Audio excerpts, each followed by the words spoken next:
Hello. We're here. We're live. Yeah, we're playing High Elves indeed. So today's gonna be a fun one. In the name of Magnus. Today's gonna be a fun one. Cause we're playing as Imric. I wanna try to really make maximum value off of our dragon princes and dragons. It's not the only units I'll be recruiting. But I think that's going to be the core of my army. We're doing only war. Otherwise, vanilla legendary settings. So let's see it. Can it be done? I think Imric's a good one. Imric's pretty strong. High Elves are pretty popular back in Warhammer 2. Yeah. Hello, Sour Milk Cake. Good evening. Good evening. Wonderful name. Yeah, it's been a while since I actually played these guys. The gist of it is pretty easy, right? You know, just get some range units. I'm really excited to try out some Dragon Princes, though. Hey, Heliophage, what's up? Yeah, Spice, you were saying earlier you've been having a hard time with your Imric campaign. I think we should be able to do pretty well here, right? Isn't Imric like one of those super strong campaigns? Maybe not super strong, but he should be good. Here we go. Smack dab center in the middle of the Darklands. More the southern side of it. We have dragon taming. And local recruitment for dragons. For dragon type units is reduced. Imric himself has 25% upkeep reduction on dragons and dragon princes. So you know I'll be spamming those guys. And I believe we have a special building here. Tower of the Bloody Tooth.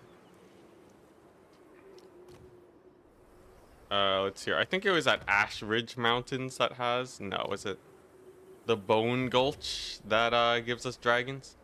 Truly, this is the climb of dragons. He might be on the harder side of campaigns now. We'll see. Can't be harder than Daniel, right? Daniel's a menace.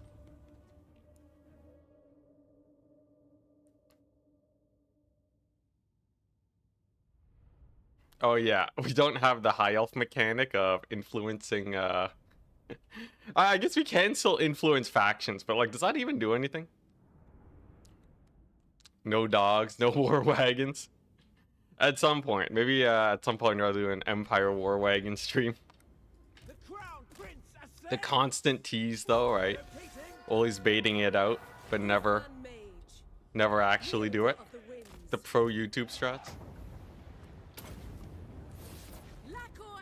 Yeah, I wonder how the Chaos Dwarves will do. We don't start in the corner of the map like we did in Warhammer 2. Grudge Thrower also killing Dragon Princes, my goodness.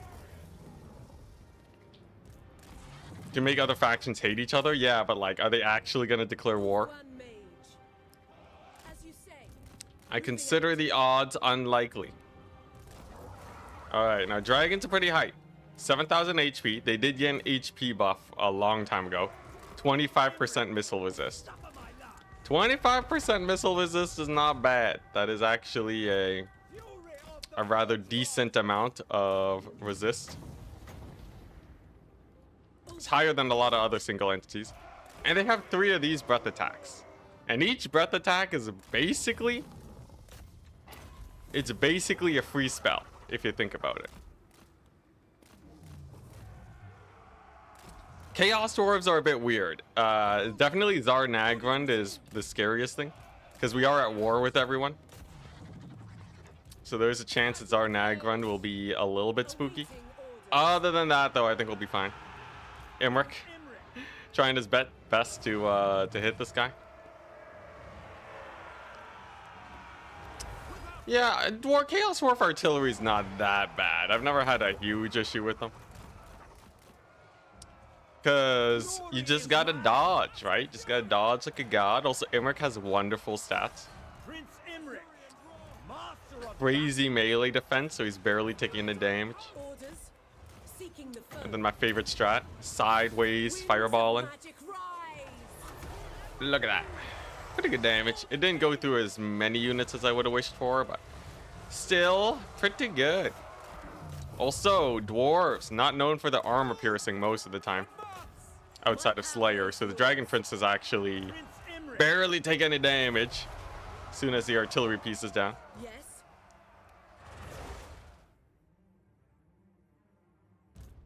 Yeah, we'll see if the Chaos Dwarves decide to venture out. If they do, it's going to be a little sus. Then again, you know, it's not like we can't fight them, especially since we'll have dragons. Onward. We got some crazy single entity killing power. All right. If we can make do with Daniel, we can make do with dragons.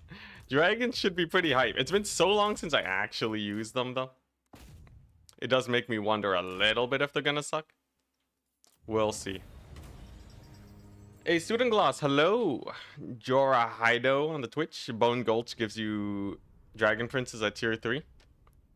And upkeep reduction on dragons and dragon knights. Ooh, hype. Well, I ate a lot of food before the stream, so we're gonna be able to stream for a long time, but the downside is I feel so full.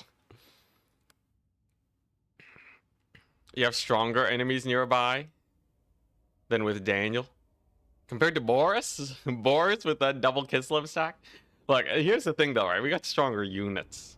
I don't have to kill 2 stacks of Kislev with dogs, followed by 2 stacks of Norska with injured dogs, followed by a Zinch army.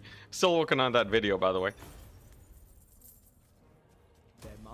Yeah, that was crazy. I still can't believe we actually survived that Daniel campaign. For anyone that missed it, highly recommend checking that one out. It was quite the battle. Speedy dragon for the win. So just gonna normal occupy it, and bada bing bada boom. Yeah, upkeep for dragon princes and dragons. So obviously we want to get this to tier 3 as fast as possible. We are at war. So still miss the days when this would just extend all the way to here. Let's see, what do we got? So we have some dwarves, we have some chaos dwarves, a couple ogres. Pretty sure these are ruins, right? Nope, that's Skaven.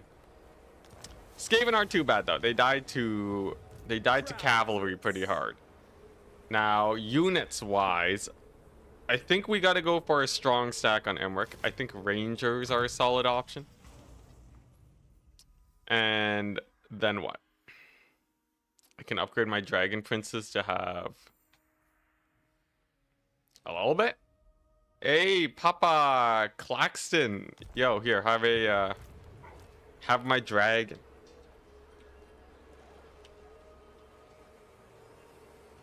There we go. Yeah, I think we gotta go for the strong units. There's definitely gotta be a lot of fighting. Do I want to get Lothran Seaguard? Is there anything better I can get here? I guess the walls is probably a good idea. That or cavalry. I don't think we need more infantry recruitment, which means that also shuts down my ranger recruitment. But I can stick with some basic archers. That'll be just fine. Dragon Prince. Gotta have me take Nagashazar. Well, it is just right here. Just is waiting to be taken.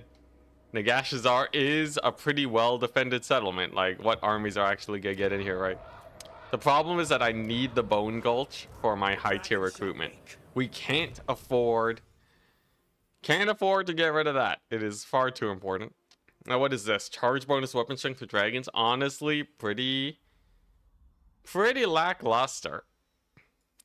I guess we just go blue line skill tree. Emmerich on a dragon will be strong enough to fight basically anything anyways.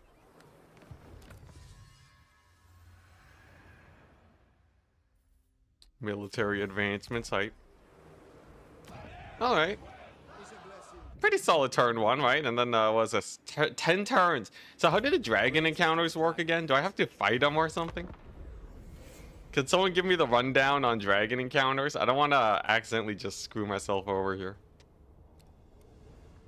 I think for sure we want to take this province.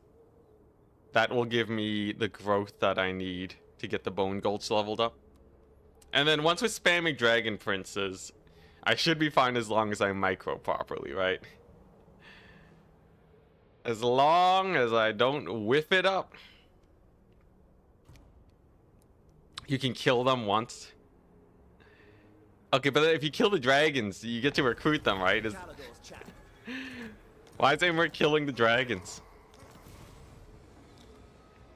Occupy and loot raise or... Okay, occupy, loot, raise, or sack 6 different settlements. And we get Calador. Now, do I actually want Calador? Not entirely sure. Thanks, Skaven or at Nagash Zar? What is this world? What has the world come to? What is this? Winds of Magic? Sure. I can't recruit in this stance, though. Truly, this is the climb of dragons. As you are. I guess we'll... Oh, what the... Wait, can I just not recruit in general? Isn't this, Oh, that's not my territory. There we go. So, yeah, we're gonna get some spears. We're getting, you know, our vanilla units. Things are cooking. Oh, it's tier 3? Oh, that's kind of sus. What are the rules for this one? War with everyone. Trying to make some sick dragon armies. So, that is a ways away, isn't it? Do I have other growth buildings? That's income. You know, I could get some cavalry. We could get some Illyrian Reavers. They're kind of like pseudo dogs, where they're very mobile, which is good, right? You know, we just use a little bit of that, and we'll be okay. What is this? So what? We got some spear upgrades, some sea guard, reload time reduction for sure. Though that's just a flat. I think like 15% damage boost, more or less. But yeah, you know, we're just kind of chilling. Get a noble hero. A noble hero would be good, yes. Unfortunately, I am a fool. And instead, I'm getting cavalry. I'm sure the cavalry will crush it. Sick dragon armies, yeah. Dragon princes and dragons. 2 units that people say generally are a little lackluster. We're gonna give them a good showing today, though. Boom, dwarves are down. We have the province, and then we're gonna go hard on the growth. Look at that, plus 20 growth. And we're gonna get rid of this building. We're gonna get another growth building. 2 turns, man, I really gotta ramp up this growth. The problem now is actually holding this territory. There's a good chance Skaven decide to show up. But at least the northern dwarves are gone, and we have our rights. Which gives us, what, casualty replen, experience for lords and nobles.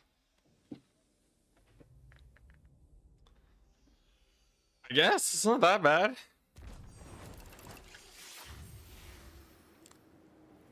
Kugath will make those dragons sick, don't worry.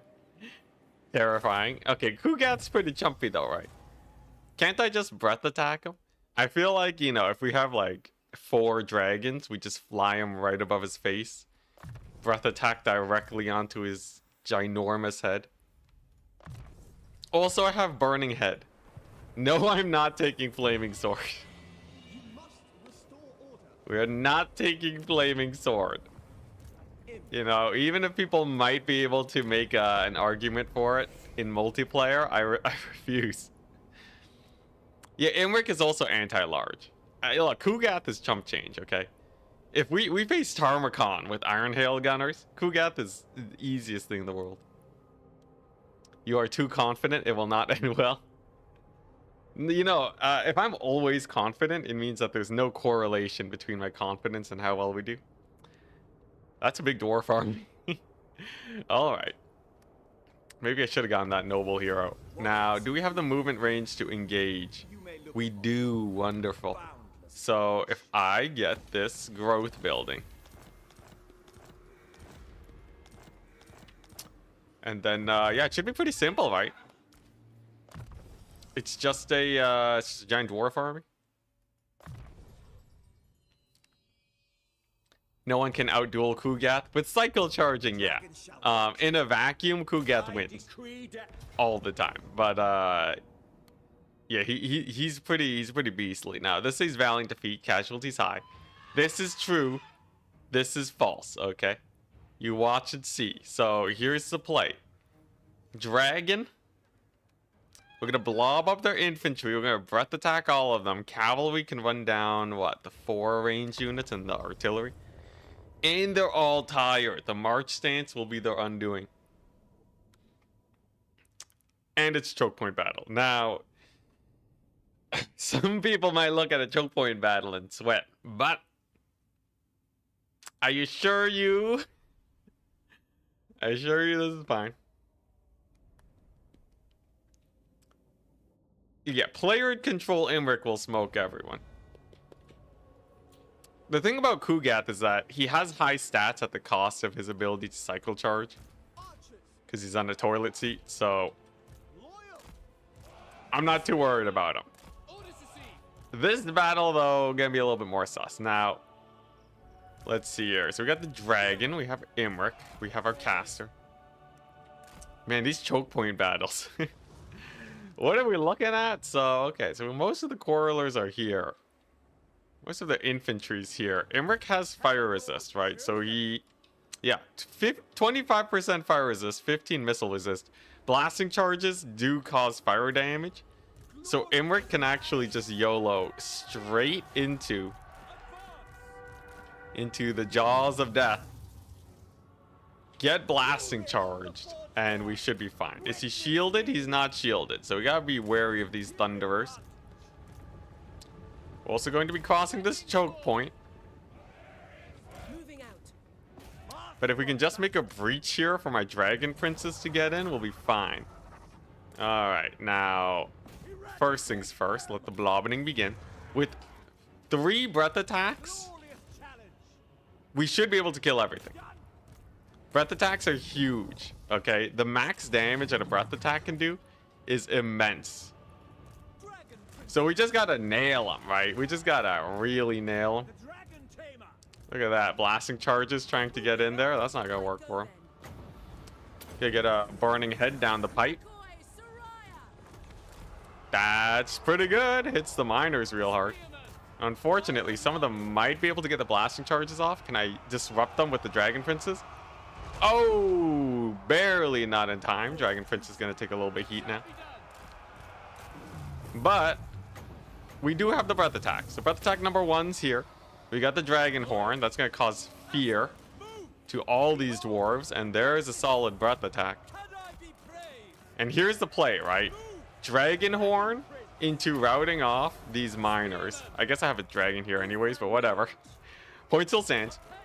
We rout them off, and then the dragon princes can kill everything that routes. After they're done killing the cavalry. Most definitely they got to kill all the cavalry. But look at that, Imric's doing pretty good. Most of these guys are kind of just, you know, just doing nothing, right? Well, a bunch of quarrelers. Okay, great weapons are a little spooky, but you know, so far it's not going that bad, I'd say. And the dragon's actually baiting out most of their attacks. Look at that, artillery, mega down. Imric's doing great. Dragon can, I don't know. Dragon can rear charge him, I guess. These dwarf warriors look a little worse for wear. Thankfully, there's not a lot of long beards here, so they don't have infinity leadership. And yeah, there we go. That's gonna rout him off. Okay. Very nice. Very nice. The double terror route even. Oh my gosh. Becomes a full route. Nice. Dragon princes are crushing it. My archers are having a dandy old time. Yeah, this battle's gonna go well. Them being tired really hurts. They're barely doing any damage to my 50 melee defense spear unit here. And you see this? Breath attack number 2 is gonna come on up. Honestly, the best strength of dragons is the fact that their breath attacks are bonkers strong. So we're just gonna plop that down right there. It's gonna melt off their faces. Shock damage for days. Prince Imric. And then just like that, Another terror route? Yeah, another terror route. Yo, them being exhausted is so good. See, this is actually just free experience. We're annihilating on the XP front right now. Fortunately, some of the artillery is still online and operational, so we're gonna shut that down. Yes. We do get a pretty nasty route here. Another burning head should do. Just right on that huge blob of units. And with them routing, now the Dwarf Lord is completely undefended. So Imric's gonna Dragon Horn to give melee attack to punch through his crazy melee defense. Then we're good. Using Dragon Princes to run down units as if they were Illyrian Reavers. Well, they don't really do too well in a grind against the Great Weapon Dwarf Warriors. They're a little injured now, so yeah, they're gonna need to run down units. As sad as it is, unfortunately, that's gonna be the fate of them dragons. What's going on here? Did one of the Grudge Thor crews get knocked down there or something? Kinda sus. Dragon Princes though, look at that. They're doing alright. I think it's basically just this artillery piece I gotta worry about. Unfortunately, my dragon is a little stuck. There are some attack animations that will get it unstuck, but right now it's a little bit rough. Do I have more Winds of Magic? We do. Come on, dragon. Move. There we go. Oh, yeah, there's the attack animation. Yeah, so dragons are really weird in that they get stuck really easy. Also, this is going to be huge leadership. They get stuck really easy, but they have a really solid attack animation that makes them lunge forwards. And that's going to save us here. Dragon Prince is doing great, and we're killing their lord. There we go. This battle's basically a done deal. I might even be able to route these guys off. Take out the... I'm going to take out the artillery because the Quarrelers are shooting the dragon. The dragon's not really that close to death, so that should be fine. And we have another breath attack. I see the unit that I want to hit. Unfortunately, dragon is now about to route off. Maybe a charge attack will do. That was a terrible charge attack. And he routes. Now the dragon will be back. The dragon will be back. Definitely a little spooky, but once he comes back and we get that breath attack, we'll be fine. We'll be fine, people. You were gonna start an Imric campaign? To coincidence? Dang. You are the second person to be talking about an Imric campaign. I guess if there's 100 lords and there's 100 of you guys, the odds that one of you is thinking about playing an Imric campaign is actually pretty high. Does the math check out there? Yeah. I think it checks out. So maybe it's not that weird, right? It's kind of like, what are the odds that it's one of your birthdays? Obviously, you probably have a slightly lower chance of watching an Enticity stream on your birthday. But, you know. Or the easier thing is to say who has the same birthday. That's always a fun statistical little shenanigan. Also, that breath attack was sick. Yeah, the odds of 2 people in chat sharing a birthday is extraordinarily high. It's very, very high. Also, my poor Dragon Prince is getting annihilated. But we do win the fight.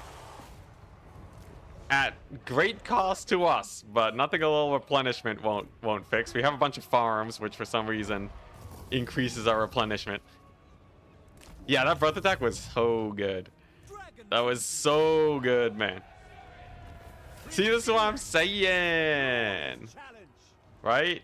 Dragons and dragon princes. 200 kills, 250 kills. They're insane. Archers. 81 kills, 70 kills, yeah. Yeah, if you can maximize those breath attacks, you are set for life. Because the dragon is not actually a melee character. It's a spellcaster. That's how you should think about it.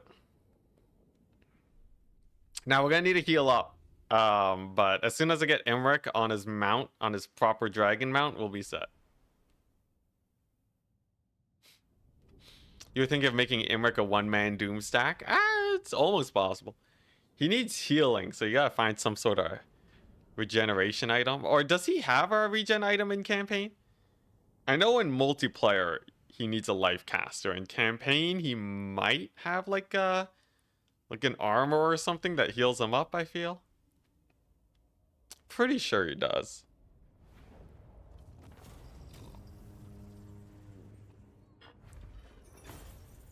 Oh yeah, my bad. Most of you guys are playing Frains, of course.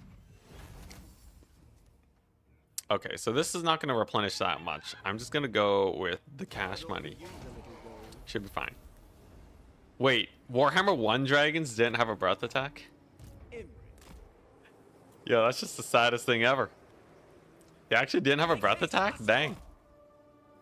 Yeah, that's real sad.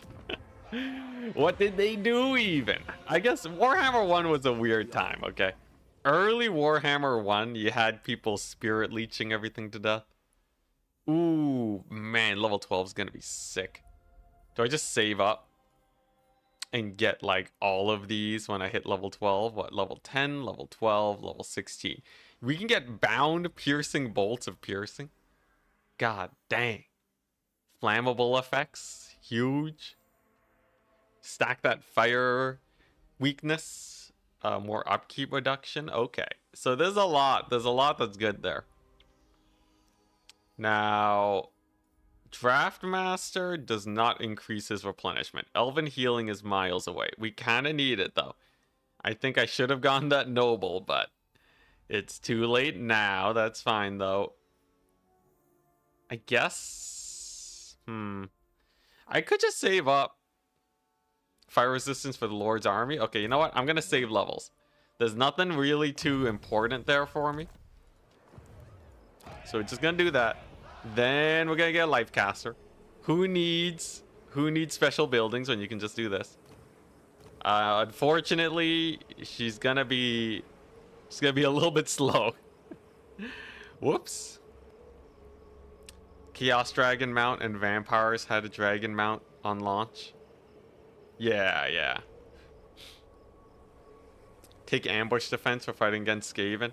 If I position well enough, we should be fine. Now, missile resist enemy armies. Oh my goodness, that's so bad for my whole army. How can she be so? What is this? I don't know. Or wait, no. How can she be so flustered that everyone around her just eats missiles to the face? Spell resistance. Oh man. Oh, these are bad. These are real bad. Now, my buildings are not that important. This will make her slightly more expensive, but what? The province makes how much money? 300. So it's realistically only gonna cost an extra 30 gold to have this incompetent lady. But we gotta do what we gotta do. Now, more cavalry is good for the chasing off units. We're really relying on that leadership breaking.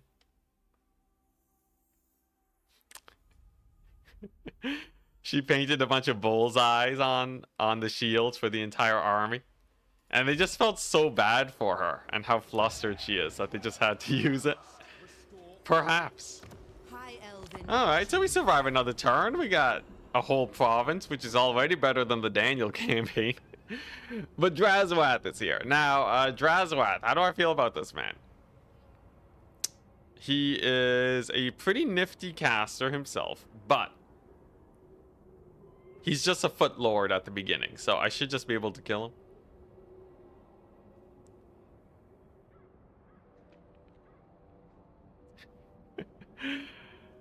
Alright. This is the next 20 stack. Issue a commandment. We got a charmed shield. Wonderful. Alrighty. So, movement range wise, we cannot intercept them. I see a bunch of laborers. Plus, we have a teeny tiny garrison over there. The dragon shall wake. The dragon's a little injured. I think we can debate him. As hot as dragon's fire. Yeah, we can debate him. So if I go here, send Imric. He's gonna hunker down at the garrison, recruit which is the ultimate debate, then he should be incentivized to just straight up attack me over the end turn, and then we can get our healing. Skaven are not beelining to the Bone Gulch, though we can level that bad boy up. Come on, Dragon Princess, this is where it's at. It's so much extra money. And the upkeep reduction. And a crazy garrison. Like, this is our capital. I don't care about anything else. But we gotta survive Drazhoath in before he goes for the capital. We're recruiting.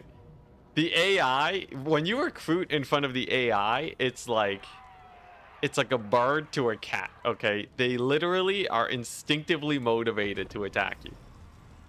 Now, if I had recruited at my capital, he would have taken it. But it is like, it lights up a beacon, okay? Neuron activation is going down. Power of dragons and cav looks inside spears and archers. Yo, let me get to tier 3, all right? Also, the dragon and cavalry won the last battle. Thank you very much, my dude. All right, now let's use these archers to kill off this entire army. We got loads of ammunition. We also have the garrison. They're gonna take the vanguard. Garrison always gets the honors of being the vanguard. And then the reinforcements. Now, the healer is going to be very important to the battle. Oh, they're attacking. I can play defensive. What am I doing? Let's just chill here. So, yeah, we'll use the healer. She can patch up this dragon and Imric, of course. Should be fine. Oh, that's a nasty. That's a nasty right there. Okay. Now, I believe this was the garrison, so I care less about them. Here we go. Imric, he's a beast. He doesn't take any fire damage, so the fire glaives should really not do much for him. And we're just gonna send him in here, right? Who cares if he gets blobbed up on or anything? He's Imric. He has 75 stats. He does not care. He's basically indestructible. He can't escape a single unit of laborers, apparently. Come on. Okay, we can free him with the breath attack. There we go. All right, that's a money breath attack. That's definitely a big one. Then we send in the Reavers. Imric's gonna slowly path his way through. Yeah, I think some people have been talking about how breath attacks have, or not breath attacks, how units have been getting stuck in combat a lot easier. Definitely, I think there's something with like how they change units that's making them get stuck a little bit easier. It's not the end of the world, but it's a little bit spooky. You gotta be careful that you don't get absolutely murdered. We got a little bit of a flank here. Doesn't matter. These are goblin laborers. They don't have spears despite being spear infantry. Poor laborers. We got a mega burning head. That's pretty good. They got another bombardment, but whatever. It's just my infantry, right? Who cares about infantry? Let's go ahead. Get our dragon over here. I really want to snipe Drazhoath. He's a little bit in the pocket, though. I kind of wonder, what if I just plop directly on top of him? So here's a fun play. If you've never tried this before, it's just the beam directly onto their face. Unfortunately, this dragon does not do a lot of single entity damage with this breath attack, so good to know. Good to know. We got to be a little bit more wary there. Got to save our breath attacks for the infantry. Yeah, yo, these poor goblin laborers, they don't have anti-large. The other spear goblins got it, but not these guys. Anyways, with the life caster now, I should just be able to keep my... I should just be able to keep everything fine and dandy, right? Just gotta keep healing them up forever. Between the dragon princes, and my heroes, as long as they stay high on HP, we should be fine. The infantry can be replaced. The cavalry, the light cavalry, they can also be replaced. We don't care about them. Moving out. Without question. But our single entities, they gotta live. Hobgoblins, maybe. Are they hobgoblins or are they goblins? It says goblin laborers, but I wouldn't put it past the 8th to actually have them be hobgoblins. Also, my goodness. These guys are really tanking it out. Okay, here we go. This should take out the Chaos Dwarves. Imric is still stuck. Okay, well, we have a Dragon Horn. That's pretty good. These guys have fire resist. Doesn't matter. The breath attack does so much damage that it will absolutely annihilate them. There we go. Okay, now we can finally jump Drazhoath. Took a little while, but we got there. Imric really needs to get on his dragon, man. Really has to get on his dragon. Thankfully, we're taking a lot of big fights here, so he will level up very fast. More sus. It's not that sus. The next wave of laborers that shows up will just get burning headed. They're not a big issue. There we go. All right. Now, do I have any magic? Almost. Okay, wait. Dragon's taking a little bit of heat? No, that's the Dragon Princess. I just gotta make sure these range units don't shoot my important stuff. Oh my god. Okay, that's kind of bad. Okay, that's kind of bad. Alright. Okay, I'm not letting my dragon die. That's kind of the most important tool I have. Alright. I'm letting myself restart for these challenge runs. Yo, what was that volley? They just got the one big volley off? Big game crash moment. I know. Yeah. I blame the 4x speed. I guess. All right, here. I'm going to position by a better choke point and we'll be fine. We'll be fine. All right. I thought there's a lot of laborers. I was just trying to save time. All right. Anyways, yeah, I'm just gonna group up Imric and the dragon and the caster at the beginning. We're just gonna spam heal them, and then we'll be good. Dodge those nukes. Oh, yes, and we can dodge the nukes. So if I just keep the army on the move, we'll be fine. We survived a little bit longer than Daniel. Yep, the bombardment. Okay, so we're gonna take this fight smarter this time, and we'll be good. Also, Imric can hang back and wait for Drazhoath to show up, and then we can jump him. And I can get a thinner front line so they blob up for the burning head a bit better. This will be fine. Like, you see this choke point here? That's where we want to be. The forest will also make it harder for them to shoot. Wait, what? They changed Arcane Conduit? What'd they do? What'd they do to Arcane Conduit?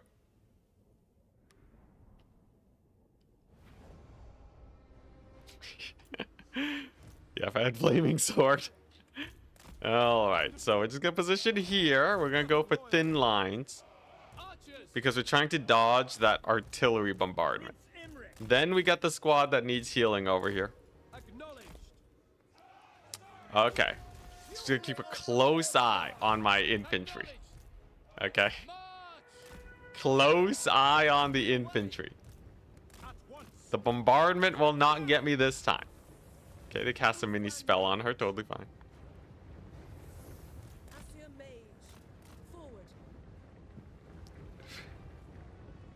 In Warhammer 2, it gave reserves. I guess, but in Warhammer 2 is different. So the way Winds of Magic works in Warhammer 3 is so much simpler than Warhammer 2.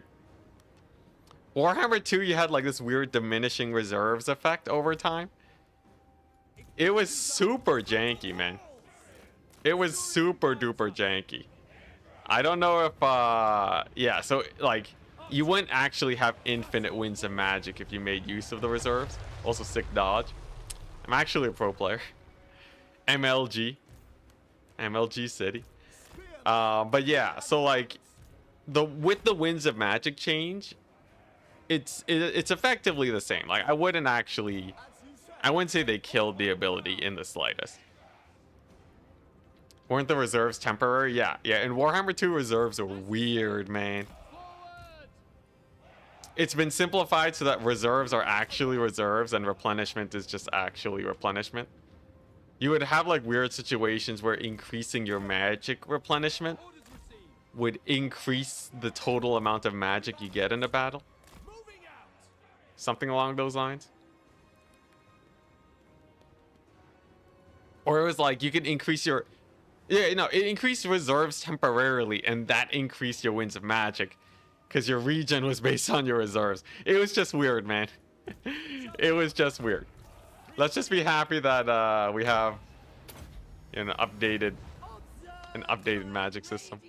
Now, where are the range units? We gotta be wary of those, right? Obviously. I'm looking out for that big ol' ability bombardment. So just keep an eye on that and then just micro this mobility as much as we can. Laborers are not an issue. Yep, there it is. There it is. Get out of there. Run. No, run this way. Whoa. Okay. Now, thankfully, they only got 2 of those. I think. So, we should be fine. There's the heal. I love how she says witness true magic and she's using literally just the most vanilla magic that all factions have. Yeah, the hero is not going to be that bad. I'm not worried about the hero. Much more worried about everything else. Okay, so these are all laborers, right? So if I just do that, we'll be fine. Seems like the ability hits every like minute and a bit. So I should just be able to... Should be fine. Just chilling. Until this hits like the 4-minute mark, then I should keep an eye out. Okay, there's the fire glaives. The fire glaives are ready to fire.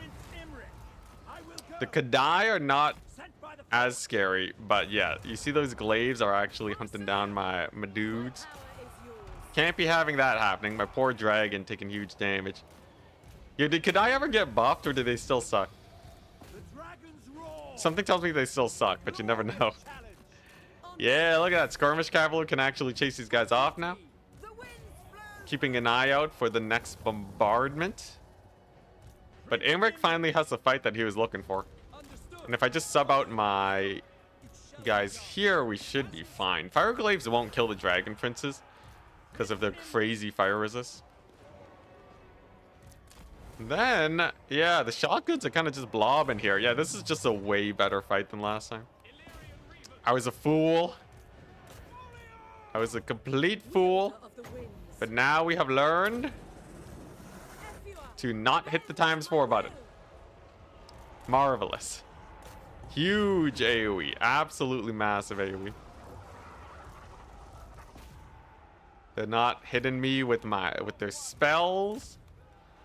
Who would have guessed that just playing a little bit safer against the Chaos Dwarves would have such a big impact? Yeah, they're getting annihilated, man. Oh, look at that distraction. Fire Glaives getting absolutely distracted. Then we get our ginormous breath attack here. Goodbye, infantry. Pull back the dragon so that he don't die. Dragon princes are still at full HP. Wonderful. Okay, that's just killing Drazhoath. He's gonna be pretty good, right? Does he have a good defeat trait? Anyone know? Can you even call yourself Enticity if you're not on 4 times speed? It does hurt. It does hurt ever so slowly. I want to slam that button. I should have checked how many charges of that bombardment they have. I'm pretty sure it's 2. But you really never know, right? It could be a million. Could be infinite. Oh my gosh, she keeps getting knocked over by who knows what. What is she getting knocked over by? Is she like overcasting or something? Regardless, he's dead. And just like that, we're good. Also, yo, archers get pretty good line of sight. That's pretty jokes. If only ranged could be the same. Increased income map wide. Oh, okay. That's pretty hype. I like that. This should be a good breath attack. I might friendly fire these spears. So I'm just gonna preemptively pull them back for their own safety. Nice. And now there's no more sketchy range units that can kill my everything. There's a big heal. There are a unit of Infernal Guard Fire Glaives here that need a killing. But otherwise, it seems like everything else is going pretty well. Yeah, these archers. Ah, they have some Chaos Dwarf warriors here. Anyways, Fire Glaives are spooky. Not when they are completely surrounded. I think that'll get them cooked. We'll just save up our heals now. And then we just wait for army losses. Right, they don't got no Drazhoath. We got a Dragon Princess doing great. There's yet another heal. Yo, this life caster is actually amazing. Who cares that she reduces a little bit of income in the region, right? I just gotta send her out on expeditions and it'll be fine. Orders received. There we go. Yeah, Fire Glaive's going down. Let's go. Now, what am I using my breath attack on? The Fire Glaives have already taken a decent amount of damage. They are still kind of spooky, though. So I think instead of breath attacking the higher HP Chaos Dwarves here, we're just going to delete the Fire Glaives, as they are a little bit spookier. There we go. Now, this is just battle number 1. We actually got to chase them down here. Hopefully down to just a couple laborers and we should be fine. A very solid battle, though. Definitely harder than the earlier ones, but a welcome battle as it gives us loads of experience. Imbric Total War, this is going to be crazy. Hey, Bob Makes Cool Plays, what's up? Yo, happy to have you here again.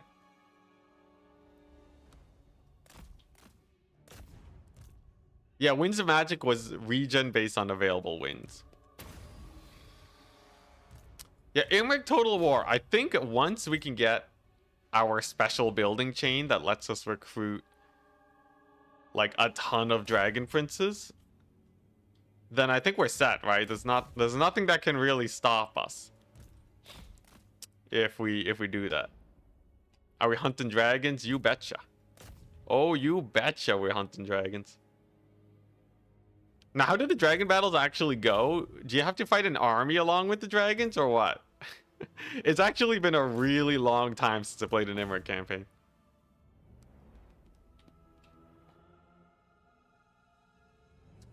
So your regeneration rate is based on your spellcaster. So if they have like Arcane Conduit, it'll increase your regeneration rate.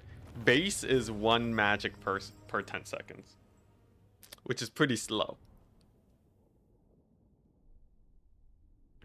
Would be really funny if Khorne suddenly showed up. It'd be interesting. I think I could take on Scarbrand, though. Pretty hard armies, if I remember correctly. You have to fight a thematic army alongside it, but the fights are usually pretty easy. I'm getting mixed responses here. Can I win with a sack of archers is the big question. Definitely gonna save before I try it out, but see, there is one dragon battle where you have to kill the dragon. Rest, you have to kill the army too. Okay. Now we have enough money. I'm going to go for the replenishment rate because we're probably going to have to fight a lot of dudes that show up to our territory. It's like 2 hard fights. Depends on the dragon, I guess. You did it with a Sea Guard stack? Okay, then with the Archer Spear stack, it should be fine. I see. I guess I should fight the battle. Alright. Don't want to cheese with auto-resolve. I'm no noob.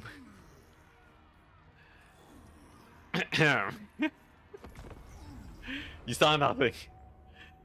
Oh, alright. Yeah, let's see. Let's take a look-see here.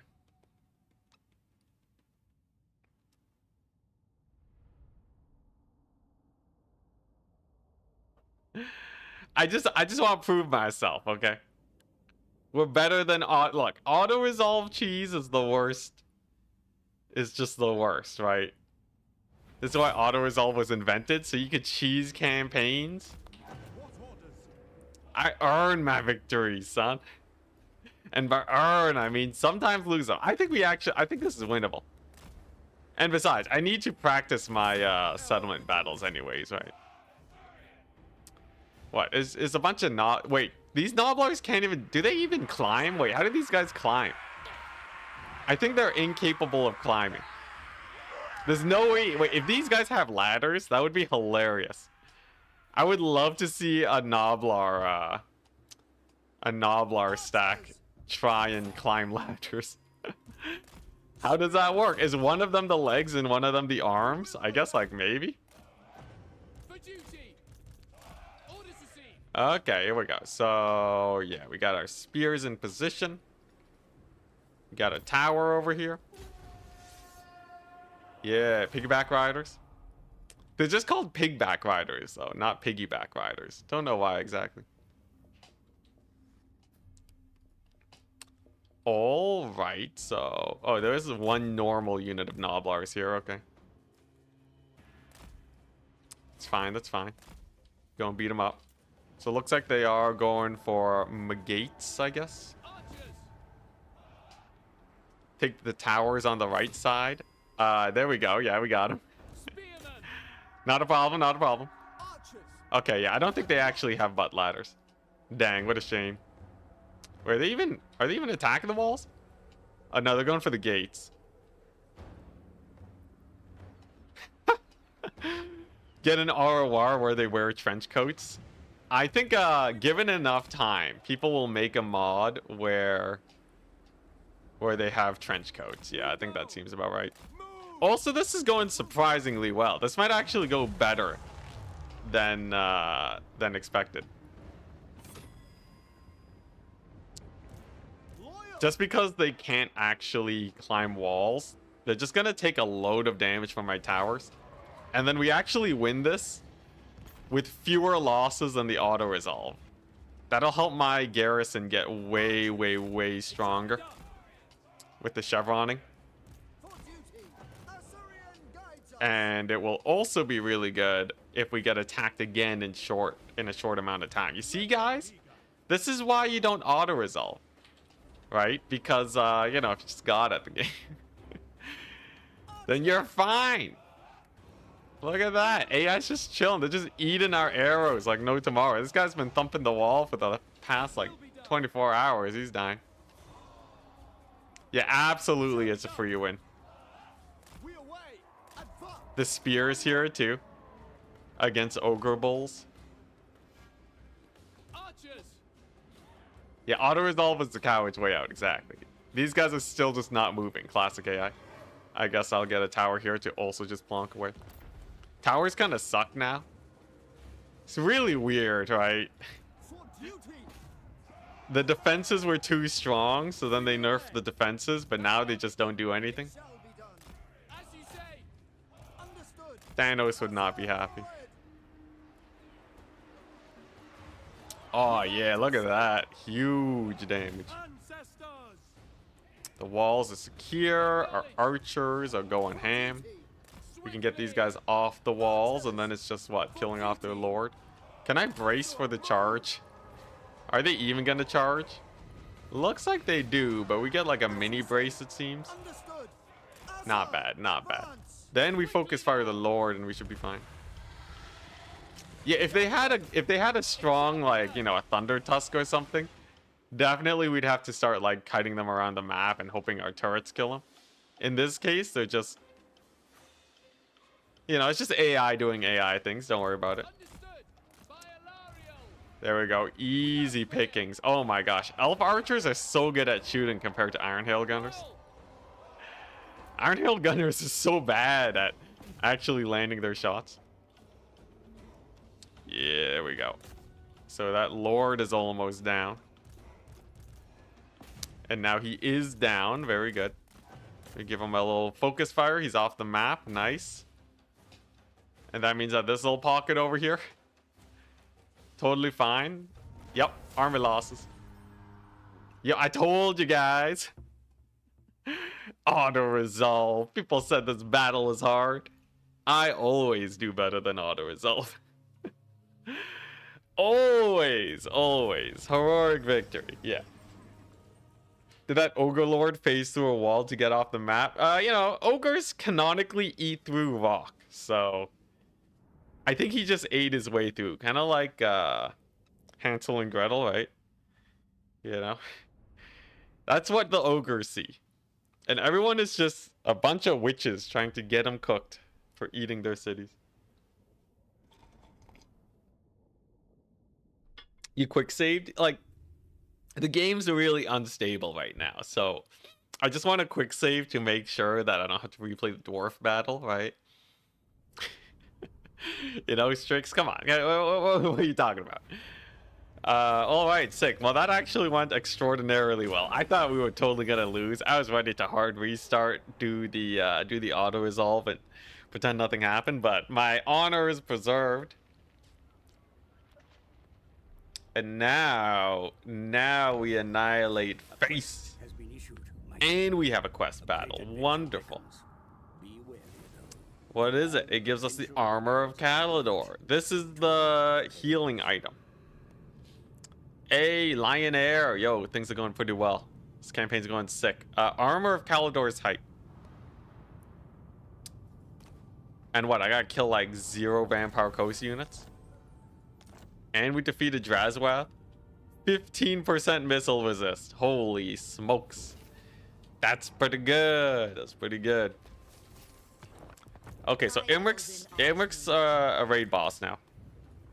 High Elven Archmage. Then we get the Earth Blood upgrade. So she goes here. We go here. Auto resolve this madness. Heal from it. Nice. Yeah, but like it's 3 mini armies, isn't it? Should be pretty chill. I guess I should get Bowmaster. I don't want to get Bowmaster, but it's pretty good. It's pretty good. Yeah, it's pretty good. I just can't. I can't not go for the Bowmaster. Do I want Flamestorm? No, Burning Head is honestly good enough.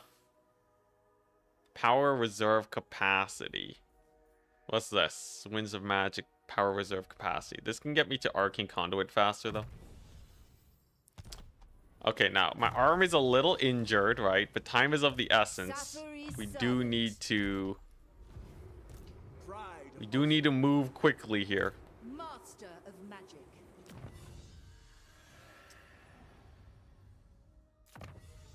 What's the story on this one? Just got here. We're trying to get to our dragon Prince Dragon strategy. I really want to make use of Dragon Princes because I think people don't use enough cavalry in these campaigns. Okay, so I'm gonna save. We're going to save, and then we're going to attempt ourselves the quest battle. Because if I can just win it, then we're totally fine. Now it's a mixed. Interesting. Yeah, they're not gonna attack at the same time or anything, right? Not Dragon Prince only, but definitely Dragon Prince focus. You love the Imra campaign? Yo, it's great. Too bad you can't farm Tarmogon's trait. Really enjoy playing with Orc Cavalry now. Gorbad is pretty sick. Gorbad buffs them up like crazy. Alright, now I'll reload and I'll be back in a second.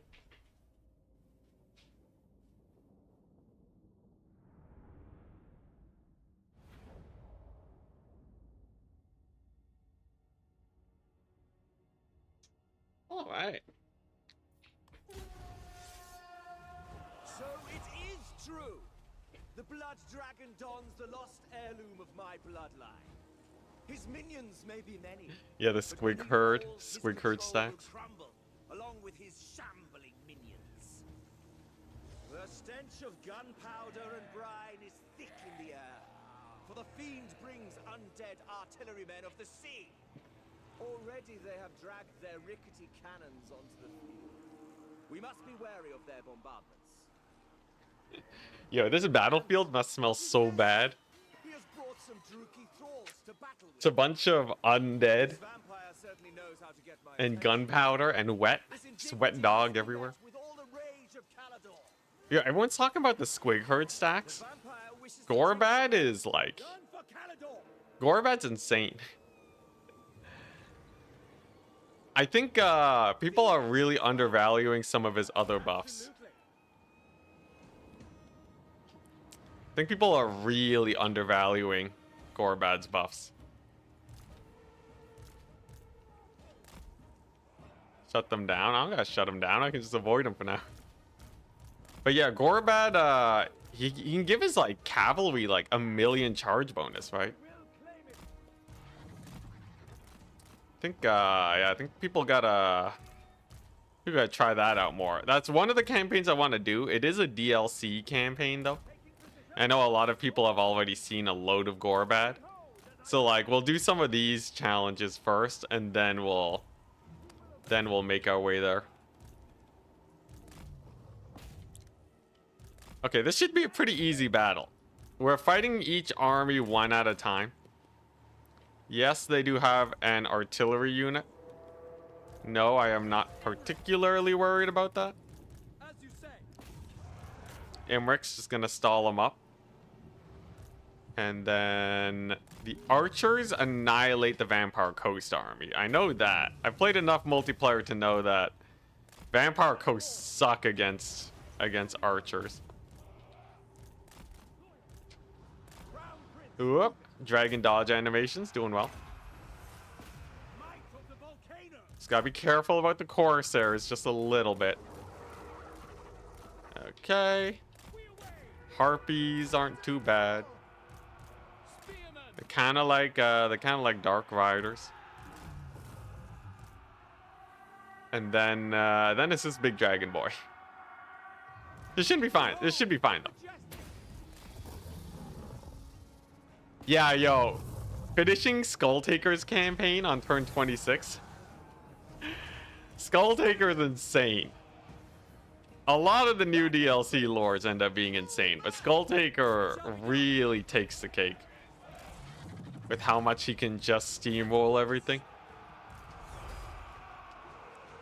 Alright, sick. Pretty chill victory against the first army.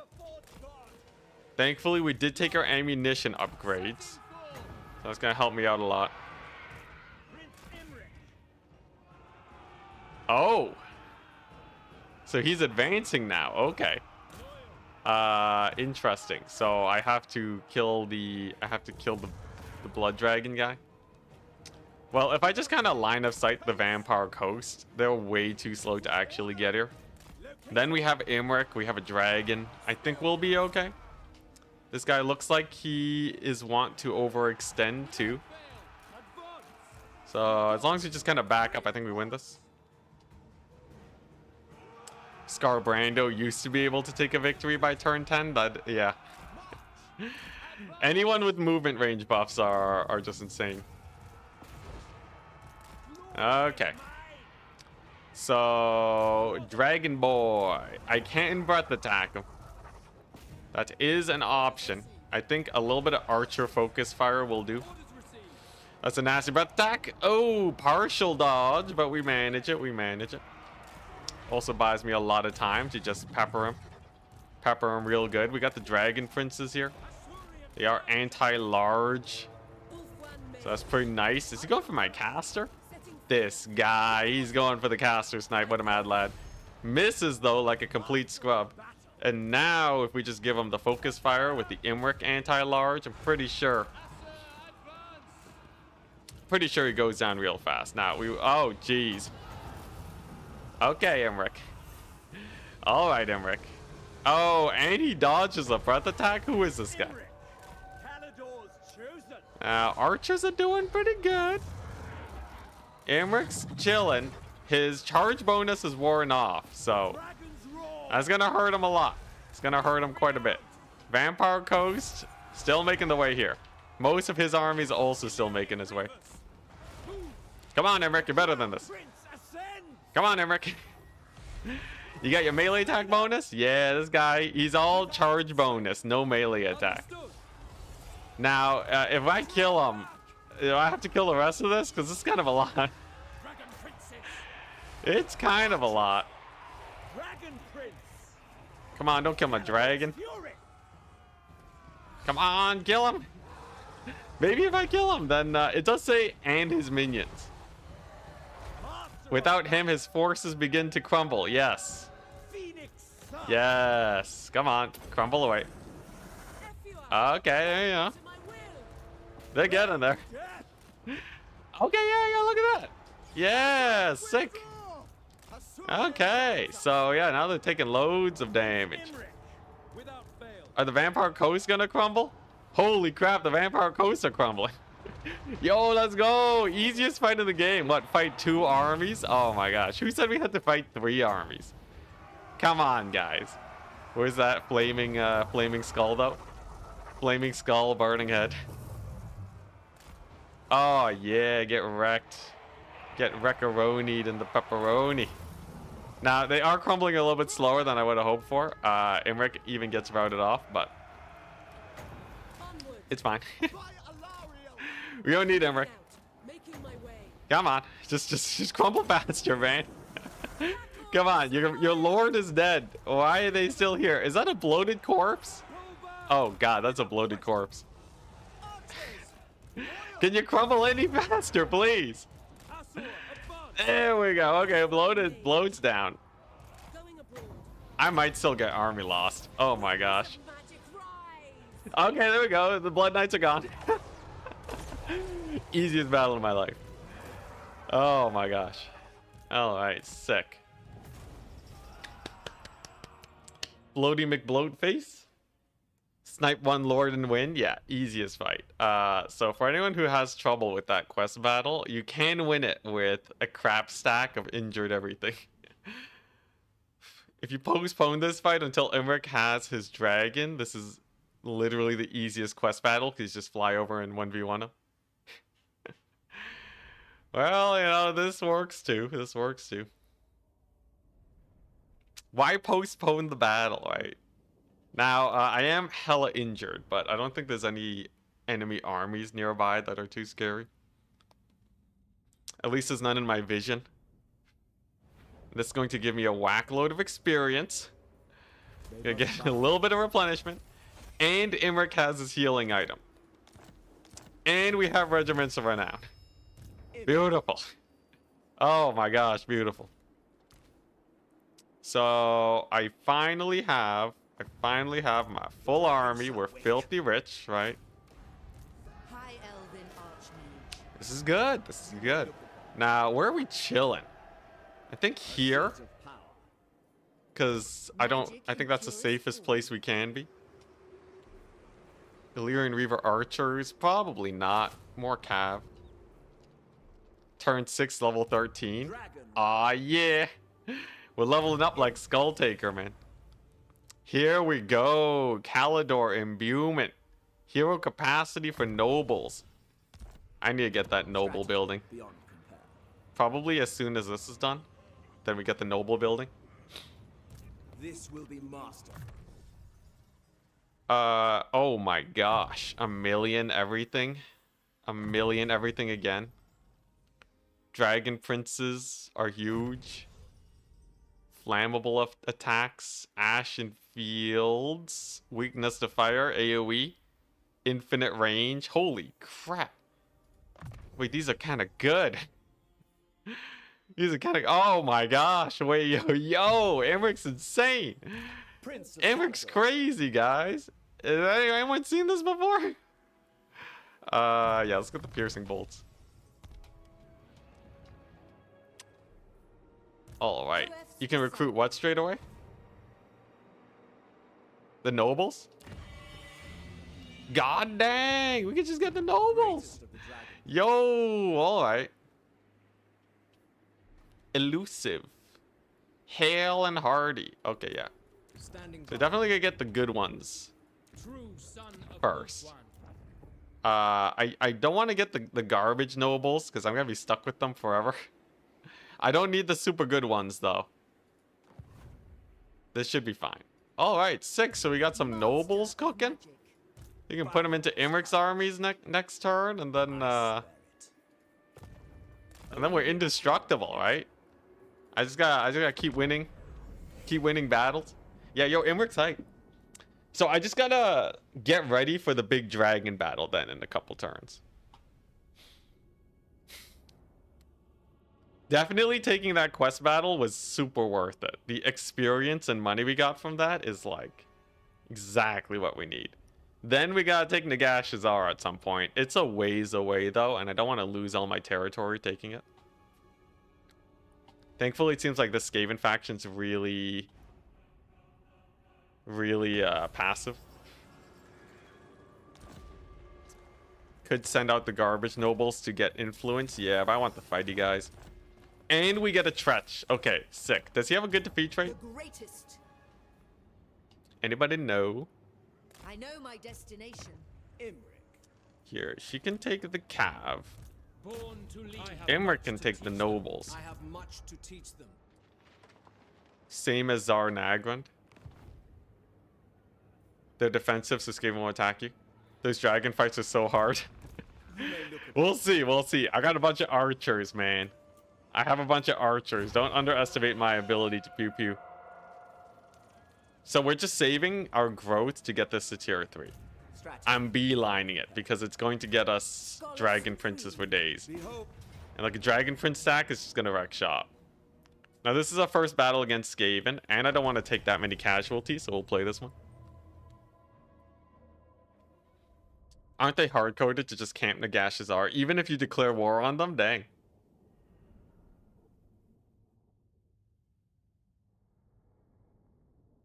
Tretch defeat trait equals 12% speed. That's not that bad, actually. Because Imric's going to be on a dragon. Speed boost to dragon is pretty hype. Don't know exactly how defeating a rat gives you that much speed, but I'll take it. Okay, so first things first, we got to heal up. I got my priorities straight. And we got to make sure they don't spam a bunch of magic on my guys, but it seems like they don't even have a dwellers below. Come on, get in here.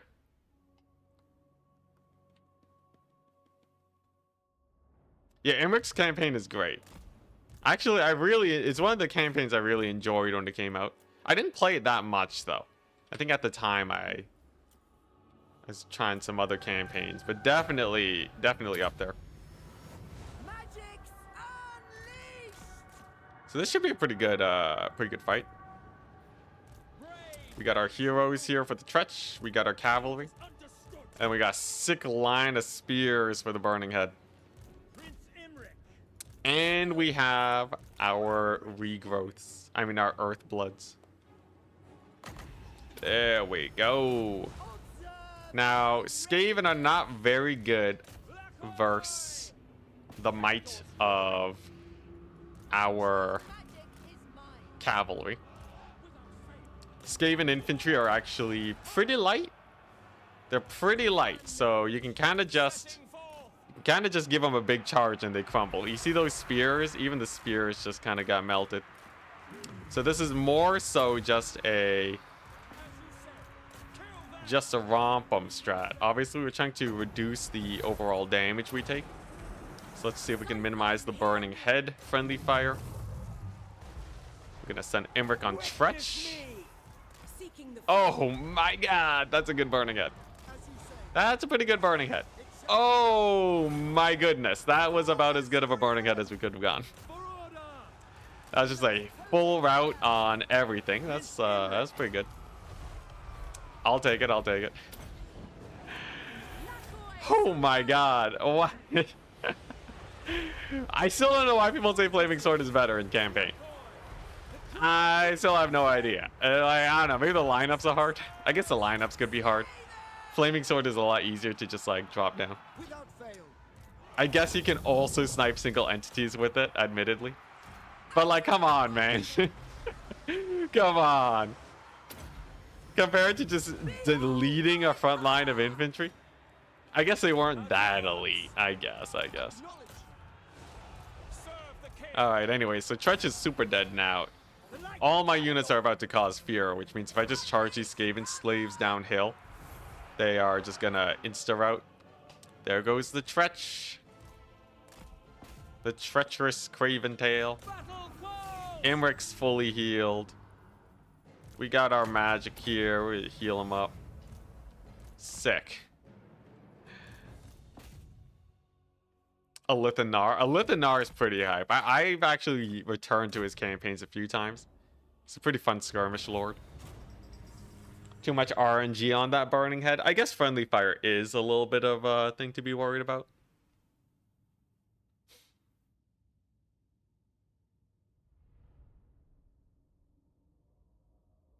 Okay, well, that went well.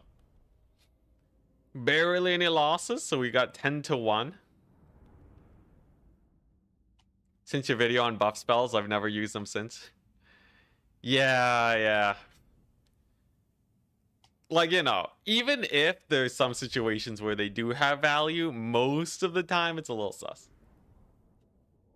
I think, obviously, the videos are a little bit extreme, because I usually post them when I'm super salty. When people get me all worked up. But, yeah, definitely. Ooh.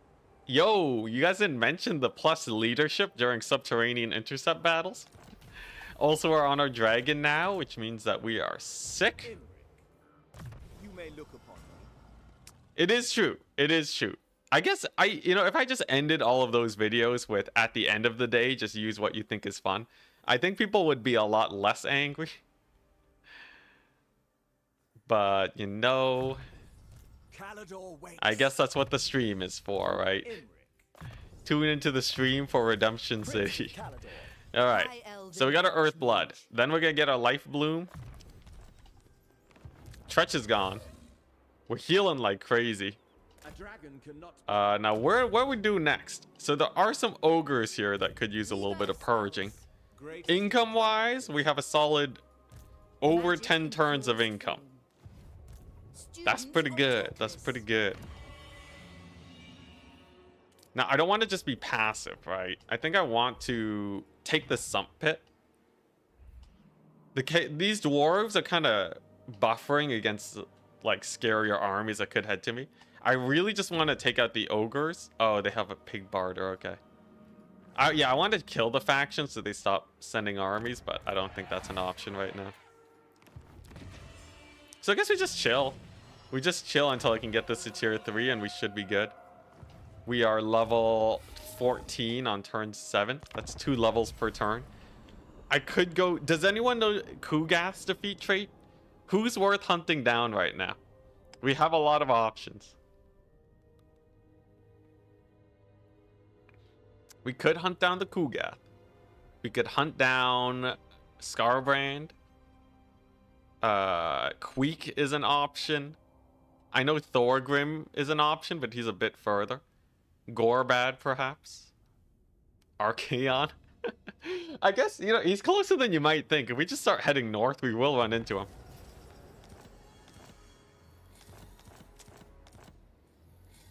Kugath's is pretty bad or not that useful. Good to know, good to know. 3 more turns. So I need to play a little bit more passively then for a second here, right? Let's not throw away our units or anything. I need to get ready for this big dragon fight. The dragon fight's where it's at. We gotta win that one. Kugath is plus 30 growth in province and 20% chance to resist plague. The growth isn't that bad. It's not the worst. Sometimes you want to make other buildings. Okay, so I could take the Sump Pit. I'm feeling spicy. Yeah, it's what? It's 120 stack of dwarves. Has anyone ever been afraid of a single 20 stack of dwarves? Not me. Except for those odd times when they absolutely annihilate me. Grimgore is pretty good for army. Oh, get the Grimgore hunt going. Yeah, so I'm thinking next turn we take the settlement. and then we can heal off of there. Drazhoath is 15% missile resist. Already got it. Imric's a beast. He has 40% missile resist. Against fire damage, he literally takes nothing. Okay, not actually literally. It has a cap at like, what, 90%? Ungrim for 5% missile resist? Yeah, okay, we just... Okay, so what? We kill Ungrim, Drazhoath, and Morgr, right? And then what do we have? Like, plus 35%. Then he's on a dragon. And the skill tree, which is another 25%. We can get over 50% missile resist. At the cost of, like, what? 1 skill point and some defeated lords?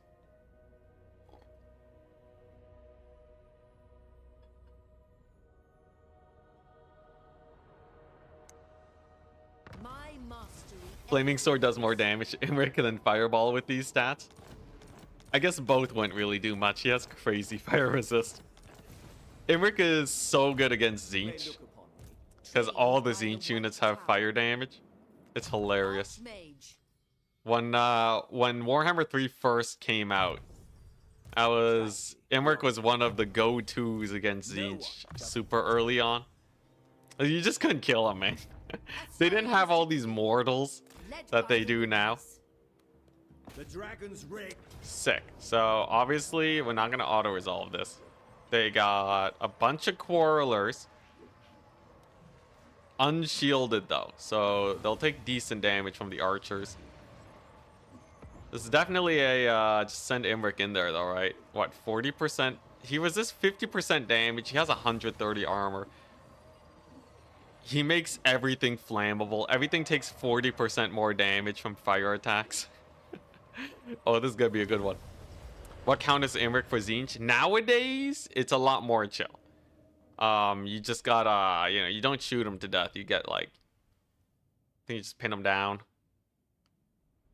Halberds. Yeah, if you net him and then get some like fighters on him, you should be fine. There's like the disc warrior guys that can be pretty good. Could go through sea lanes and fight Skulltaker. I don't know. I haven't actually seen Skulltaker's defeat trait. Gorst gives poison attacks. Ooh, poison dragon Imric. There's a lot. There's a lot. Thankfully, most of the defeat traits will come to me. Because that's how it be when you're at war with everyone. It's actually a benefit. People don't know, but declaring war on every faction in the game is a benefit. You just have to not die immediately. If you manage that, though, you're kind of set. Easy fight. Easy fight. Warzag for the physical resist. Yo, if I... Imagine if, like, you could just choose 4 lords to steal the defeat traits from at the start of your campaign. There's definitely, like, combinations of 10 that would just wreck shop. Imric has fire attacks, right? He doesn't have fire attacks? What do you mean he doesn't have fire attacks? Does anything here have fire attacks? Or is the talents of Tor Khalida? Okay, I gotta get fire attacks on Imric at some point. I think it's probably in one of his weapons. Oh, it's a Star Lance, that's why. I see, I see. Oh, shouldn't I have my healer here? Yes, she's just miles away. Okay, totally fine. Yeah, so we're just gonna go here. We're just gonna chill. We're just gonna get our dragons. Say hello.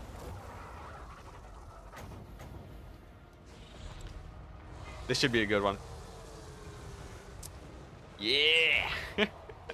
That's what I'm talking about. Dragons are spellcasters, people. If you don't treat your dragon like a spellcaster, you are dragging it wrong. Alright. They are one of the best. They have like the best abilities in the game. Because those breath attacks do as much damage as pre-nerfed spells. Downside is you have to get into position to do it. And it can be a little janky at times. But if you manage it, the value is through the roof, man.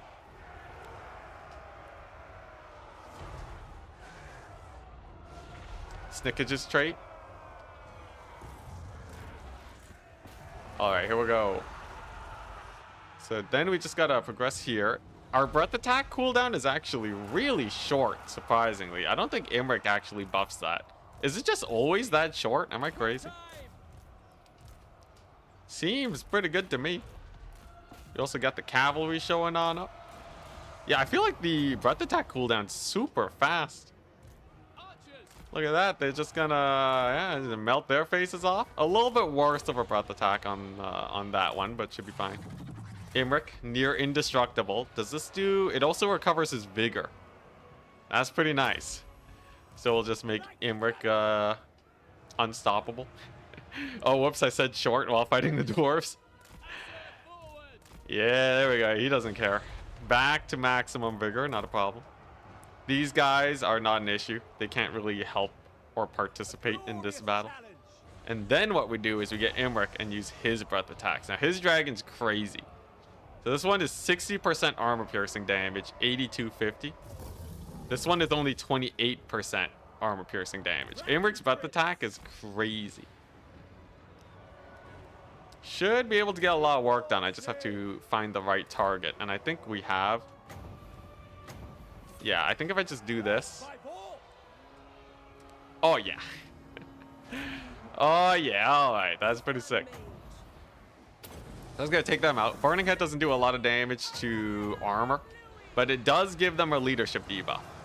On top of also a breath attack and a charge by the dragons. I'm pretty sure that should get that line routed off. Indeed, it does. Very nice. Although, dang, those miners. At some point later in the campaign, the dwarves will get infinite leadership. And there's not much I can do about that. We just kind of have to accept our fate. As it stands, though, early game dwarves are not nearly as bad. The miners, they have high leadership, but not unstoppably high leadership. Does it counter the spell resist? I think the breath attack would technically count as a spell damage. I think it would technically count as spell damage, but it doesn't matter that much because it overkills entities, right? So spell resist just doesn't really apply. You're getting overkilled into oblivion, right? You know, so definitely don't have to worry about that. All right, looking pretty good. Imric just dumpstering fools. Maybe one piercing bolts of burning. Yeah, the fire weakness is crazy too, right? Fire weakness 20%, 40% total. 40% fire weakness is probably why my firecaster is doing so well. Usually I don't like fire weakness that much, but when it comes to this much stacking of it, and on top of it being used for magic rather than melee infantry, it's pretty nice. It's pretty nice. I might even be able to capture all the points, maybe? I'll probably army loss them, though. Yeah, it counts towards spell resistance? Okay, I'm not crazy, then. Now, I will need to be careful with the dragon princes. So far, these archers are getting hella blobbed up. What's left, though? There's not really that much left. I think they hit army losses as soon as I'm done killing this artillery. Either that or, like, maybe once I breath attack this infantry here. There's a lot of infantry we can hit up. I guess, we'll send Imric. He still has, what, 2 breath attacks? Definitely gotta get that used. What's the best unit size setting? Ultra, for sure. The game is also balanced around Ultra, generally. At least the multiplayer side of it is. If you don't play on Ultra, some spells will do better than you might expect or what have you. But yeah. And like, I think most content creators, when they make videos about the game, it is also on Ultra. I think I have to snipe their lords here. Come on, army losses. I believe in you.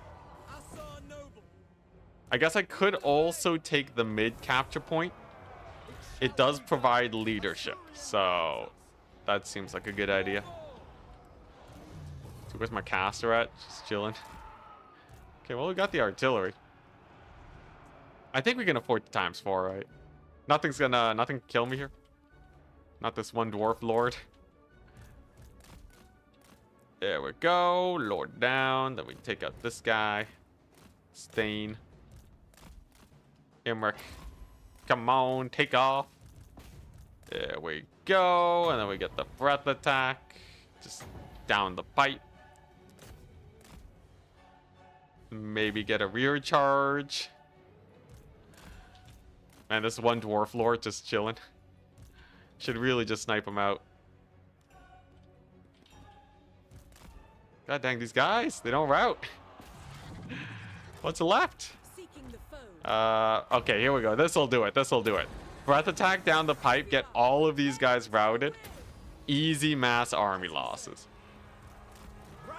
And by mass army loss, I just mean normal army losses. Dang, this is still holding. Okay, yeah, dwarves are crazy. I'm happy that this faction usually doesn't get too powerful. Otherwise, I would be a little bit spooky. I guess I can also just firing line this guy over here. How's the artillery doing? Artillery is mostly dead.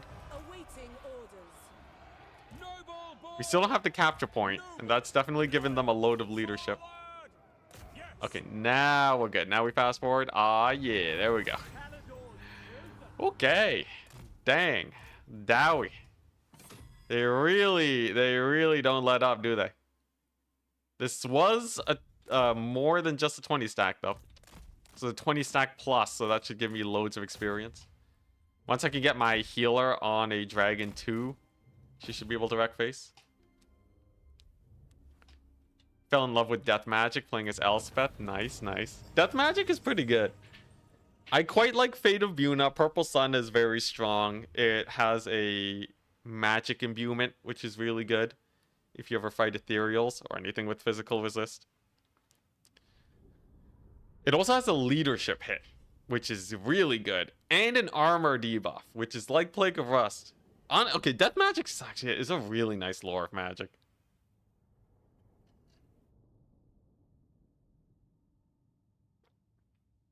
What faction should you start with?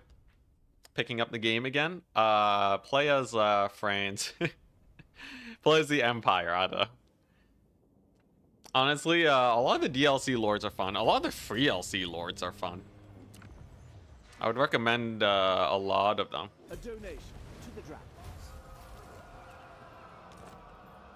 Okay, so we're looting and occupying because I don't intend to stay here. I just want to hang out. We're going to, yeah, we're just going to chill here. Heal on up and then get ready for that big battle. There's our piercing bolts of burning. And then Imric himself. I think we go blue line skill tree to get ready for the dragon recruitment. Ambush defense chance. I don't really need ambush defense chance. Like, what are they gonna do if they ambush him, right? Which is eat them. I don't think that's particularly scary.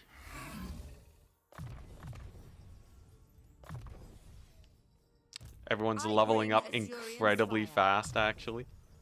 Obviously, we're gonna go Cavalry Master on her, though. The upkeep reduction is not global. It's only Imric. Okay, so she's going to have the weak cavalry. She'll be the reverse stack with archers, and then Imric will be the one with the dragon princes everywhere. Nice. Yo, honestly, it's a pretty solid turn 9.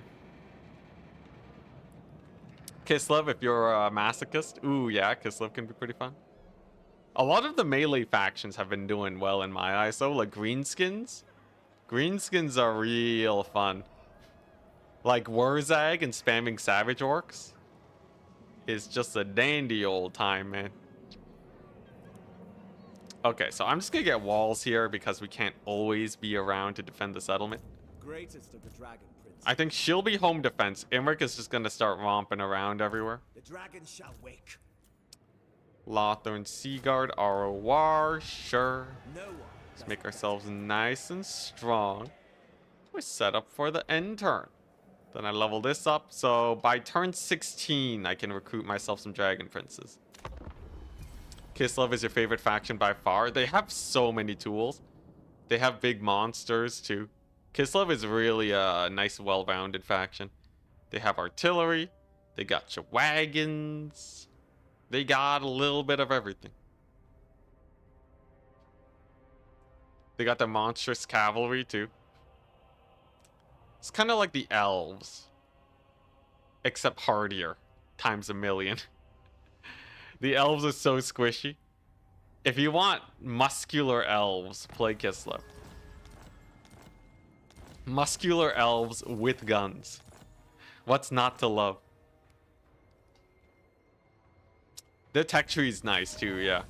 They don't suffer from Warhammer 1 syndrome. They don't suffer from Daniel syndrome. Poor Daniel. Okay, what we got? So we have an army here.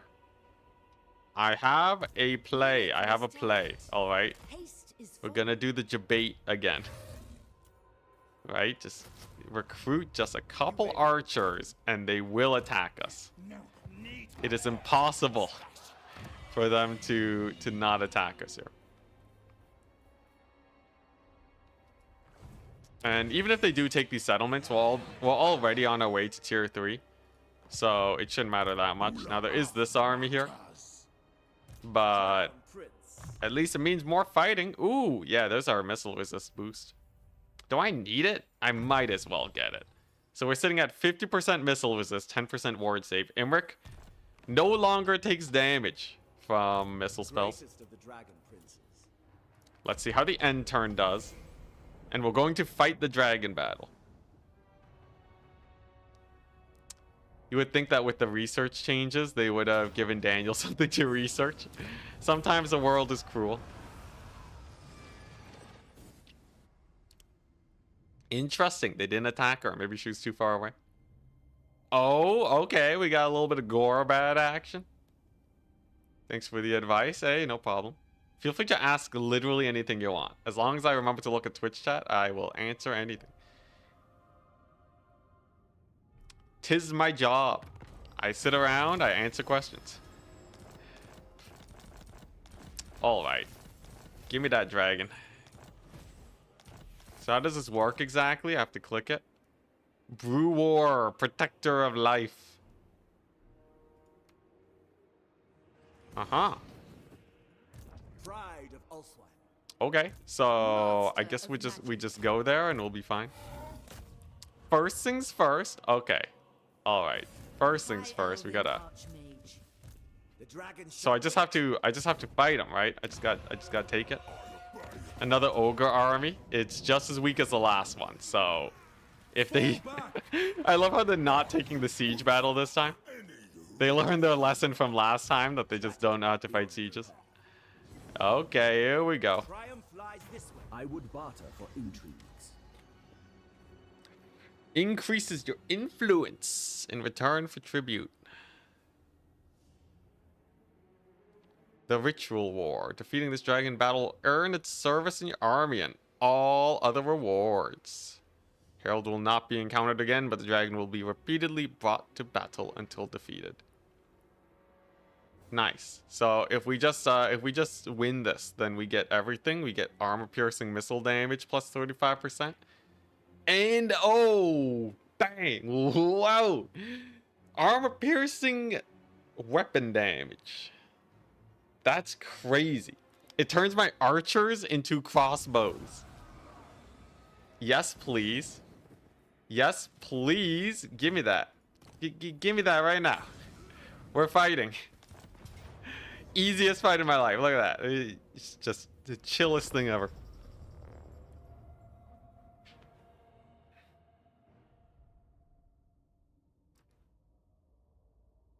You don't get the buffs permanently, but 10 turns, like we're 10 turns into this campaign. So like for the duration I've been in this campaign, my archers can kill anything. That means I can really just go wherever I want with Imric and leave that army as like a home defense squad. And Imric can just start ravaging the world as he was meant to do. Just like leave some archers in the other army for home defense. And then maybe we confederate Kalidor. Okay, so what? Defeat the dragon and its allies. I see. Dragon prince. Should be pretty easy, right? We are the dragon prince. Son of Ulfwan. Hotkeys, hotkeys. All wishes it. It shall be Sure. Put him on 6. noble. So what? It's a bunch of dryads. I don't have armor piercing damage yet. Yo, that's crazy. That's over double the armor piercing damage. Like legitimately, that will increase the damage of my archers by like 50%. It's so high. It's like ludicrously high. Beat him up, Imric. This one's on you. Yeah. We just gotta pull this dragon back. Imric's a beast. He's not gonna die to anything. Ooh, we have a chariot now. Hype. Yeah, Imric's an absolute beast. He doesn't care. Oh, we got an eagle here.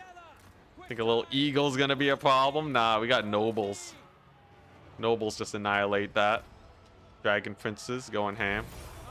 Nobles incoming. Imric. Still wrecking shop. Wonderful. Let's see here. It's allies. Heal their wounds. Alright, heal this. Fire damage reduces your healing by 50%, so that should be fine.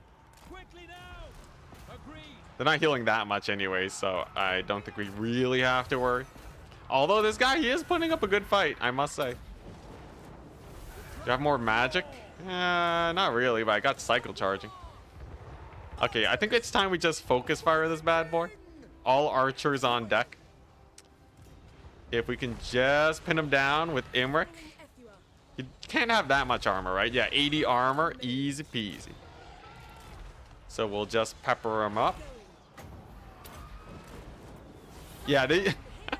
I love how they have regen. Oh, it doesn't give them the weakness to fire, though. I see, I see.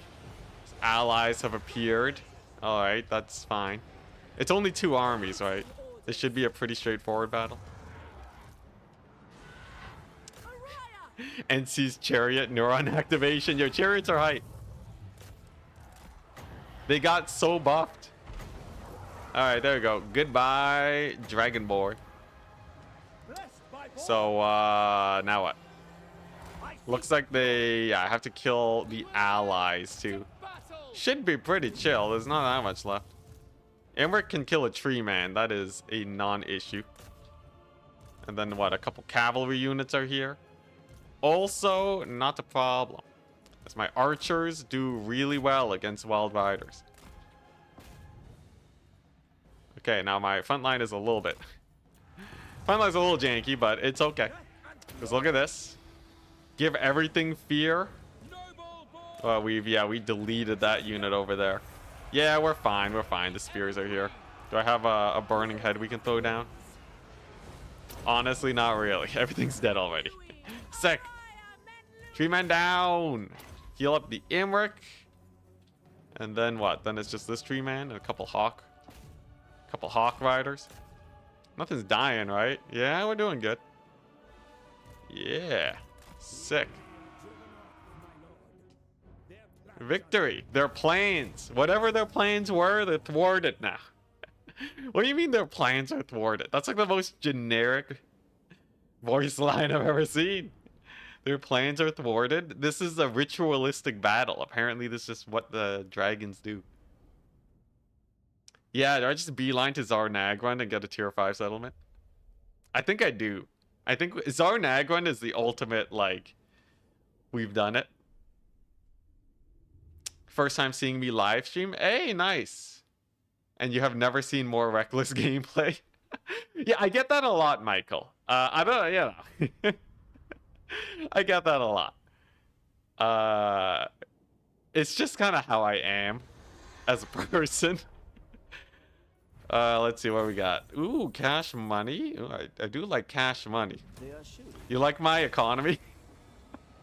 Yeah, between the ×4 speed and the negative economy, yeah, it's, you know, it's a life.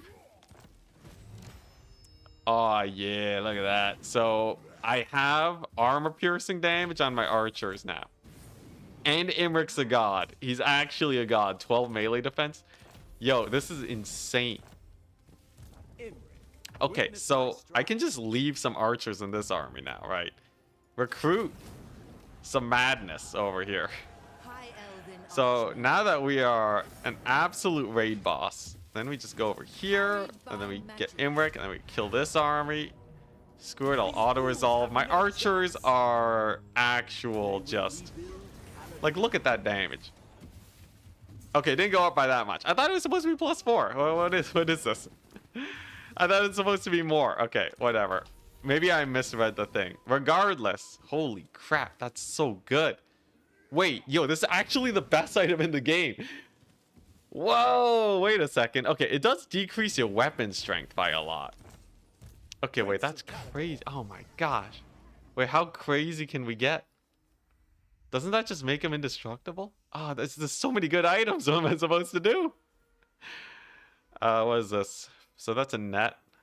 Shaper of Fate. Yeah, I'll equip that on. I'll equip that on her. And then where is that item? Oh my gosh. Well, yeah, just put it on the mage. So right now, Imric's weapon strength is... The thing is, does it decrease your armor piercing damage or what? If I check this.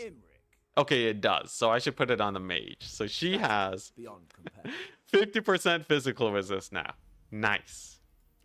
That is a mage's dream. That's such a good item. What in the world? Dragon Rider. Yo, this is chill. We are chilling right now. Sure, let's just fuse these. Oh man, it's time to go to Zar Nagrund, guys. It is time. Zar Nagrund calls. Behold my courage. Spotter, sure, so we can see stealth units. Great for the archers. Beard Weaver, nice, trying to be friendly. Do any of these guys have beards? The Cloak of Beards is maintained. Oh. Oh. Ooh. No, don't do that, man. Oh, no. Oh, jeez Louise. I'm playing a racist faction, guys. I'm so sorry. I apologize. I didn't realize that I was associating with a bunch of beard weavers.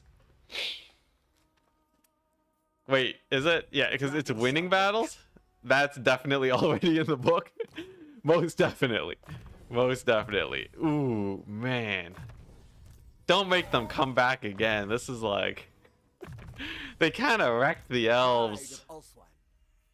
Don't want to make them angry again. We'll just move on from that. It's fine. It gives us leadership against the dwarves. That's pretty jokes. You know, I thought they were bearded elves, okay? You know, benefit of the doubt. You know, I thought there were some very just testosterone-filled elves that were just waiting to get their beards weaved. And, you know, they just didn't show up in battle or something. I don't know. Like, come on. Cut me some slack. What, 15 turns until the next dragon encounter? Alright. I wish I could decrease this faster, but what can you do? Ooh! I have 40 influence now, so I can actually get a sick dude. Leadership, speed, campaign movement range, and ammunition. My god, that's gonna be a good one. Now, I think I do want to actually put one of these heroes in this army.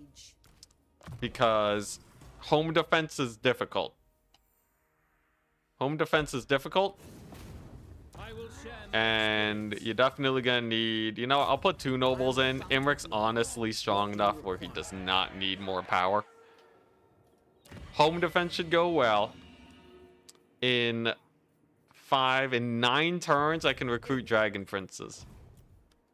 Wonderful. Absolutely wonderful.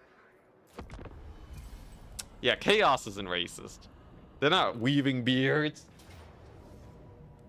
What is this? Underway interception. It is...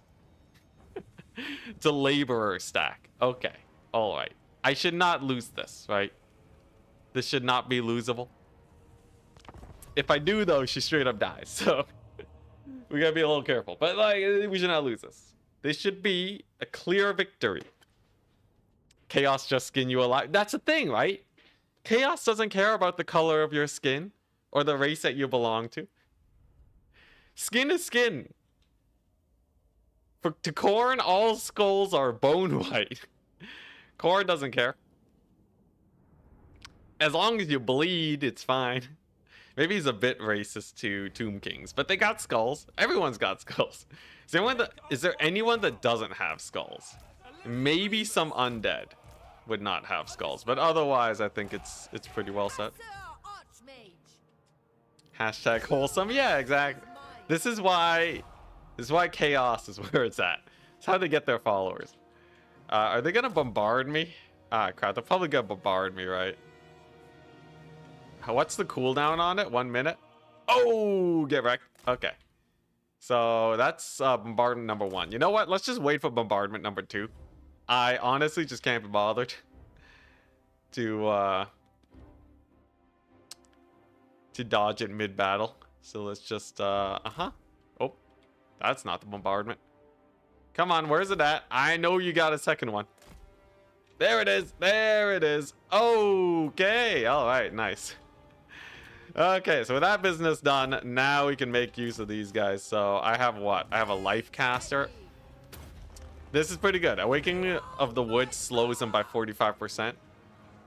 So these guys are going to lag behind super duper hard. And then my archers just kind of, yeah, get a little bit of focus fire until they rout off. Drazhoath himself, I'm pretty sure 2 nobles beats him. What's his stats? Pretty nasty, pretty nasty. So it may take a little bit of work, but we'll see, we'll see. We got a lot of blobbing. I think my archers just crush it. Chaos has puppies. I know. I know. Chaos has dogs. Oh, Nelly. Can we take a moment to appreciate these poor guys? They didn't deserve this. Oh, the mining collapse. They're used to it. They've seen it already. They're getting flashbacks. And they're gone. All right, so that's pretty good. Yeah, kind of crazy that you just have magic that can just summon rocks above people's heads. You know, if magic did exist, that would actually be like, if teleportation magic existed, dropping rocks on people's heads is probably the most effective. Probably one of the more effective magics. It's very simple. Gets a lot of work done.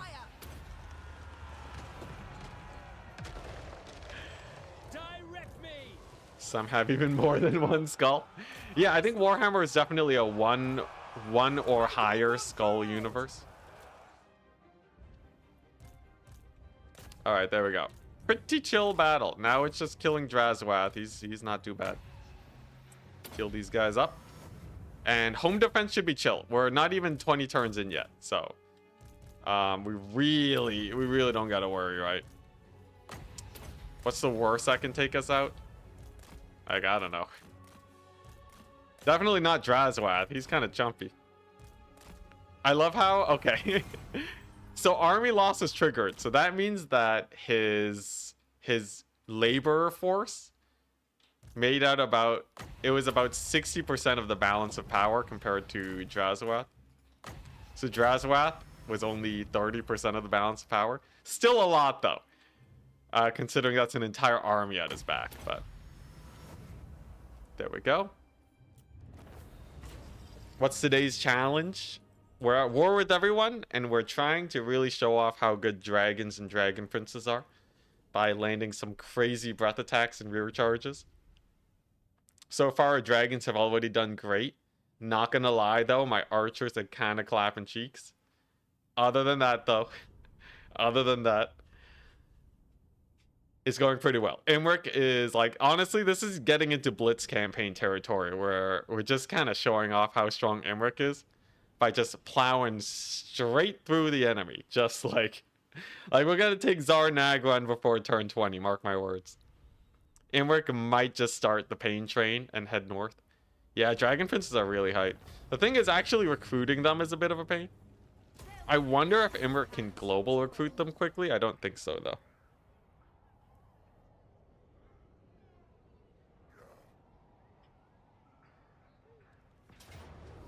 Imric's always a traitor in your Dowie campaign. Does he have any allies? I feel like usually I can ally Imric, but I have to like join a bunch of wars. Now we're gonna auto-resolve this one because I already proved we can win this earlier today. They just kind of get annihilated by. Free us now. Oh crap. It's fine though. We still win this. I should not have autoed though. Well, that's what I get. It's fine. Dang it. It's fine. Here's the thing though, right? This isn't actually a settlement that matters to me. Auto-resolve moment? I know, right? I thought the spears would have a bit more HP. Did it say low casualties or high casualties? Regardless, we're leveling up the Dragon Prince settlement. That's the only one that actually matters to me. Everything else is just kind of meh because we're going to get a tier 4 settlement at the lands of the Chaos Dwarves. So, really, who cares about this? I really only need the handful of settlements.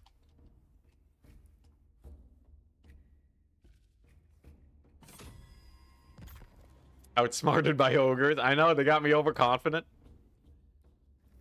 Alright, so if I just, get a little bit of that action going. What, they climb the walls, not an issue. Are they kicking down the gates? They are. Very slowly. You know, the slower gates is pretty good against the AI. The AI is not nearly as aggressive as the player. So generally, they will end up taking a lot more damage from turrets and such than your average person, than your average player. This guy though, he's kicking down those walls mighty fast, I must say. Get the spears in position. Brace. Okay, so those spears are definitely dead. Over here though, over here, we routed off a unit of Noblars. Got most of the ogres dead. Okay, spears are down. Let's go over here. Final capture point. Oh yeah, final capture point's fine. We can get a proper cannon tower there. As long as their accuracy is not absolutely atrocious, we'll be fine. Big ask, I know, but I got faith. First time see auto-resolve not wipe out the army. Yeah, auto-resolve is definitely, if it's a little bit close and there's not a lot of units involved, it won't wipe out the enemy army. Doomed? We're not doomed. Also, Mercy the Mad, thank you for the raid. Dang, how goes? How goes? Yo, we've been playing this Imric campaign and we have been annihilating it. We barely squeaked by one of our quest battles. Am I gonna get army lost here? Not quite. Okay, thank goodness. Yeah, we squeaked by with some fancy strats. And we are about to head to Zar Nagrund, so very excited. High Elf still strong turns out. Well, we'll see. These towers are not the most accurate things you've ever seen. Pretty low damage, all things considered, too. But it's keeping me together. Do I get the magic tower? Sometimes they're really inaccurate, but the damage is good. Okay, yeah, we got a little tower poke in here. Come on, towers. All this just so that the rebellion can kill me. Maybe they'll siege me again, who knows. Without these towers, there's no way you'd win this. Well, yeah, I had like 100 spear units. Okay, here we go. So we got a couple ogres here. I want my formation to be deep so that their charge doesn't do so much damage. Okay, that's a big route. Oh, they're trying to capture the point. Nice. Towers don't do friendly fire damage. Come on. Come on. All right, whatever. Screw it. I didn't like this home anyways. I'm going to Zar Nagrund. We're going to Zar Nagrund. Imric's just gonna... He's just gonna clap some faces and we'll be fine. Man, I got you baited by the auto-resolve, man. This is why you don't auto-resolve.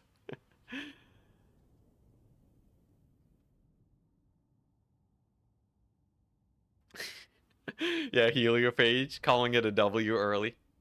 You know, he didn't say what would happen with the towers. He could have also said that even with the towers, we still lose.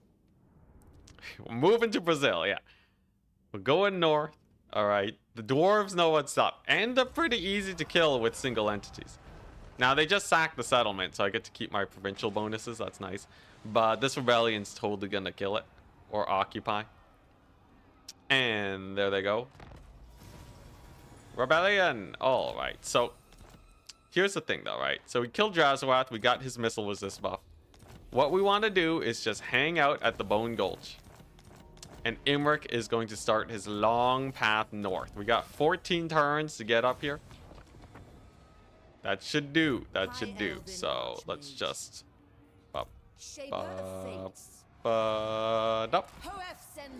Imric's going to go here. Gonna embed this guy. He's gonna fight this army. They're gonna run away. We will chase them. Casualties low. Do I believe it? Do I believe it? I think I do. Let's go. It was generous this day. Now, Imric's army is strong enough to actually take on most threats, I think, at this point. Plus, we have space for regiments of renown. What is this? The Grey Shadow Warriors. We have a Lion unit. We have 2 dragons. The Protector of Life. Does he give regeneration to my army? Unfortunately not.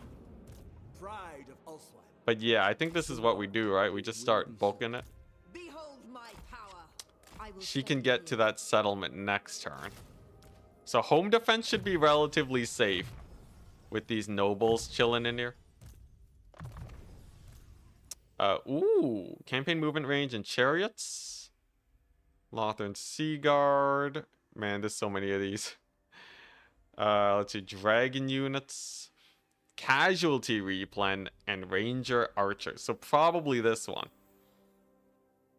Right, lions, dragon princes, sword masters. Okay, yeah. Obviously, archers. Archers are the way. If I just go hard on their upgrades, she should be just fine.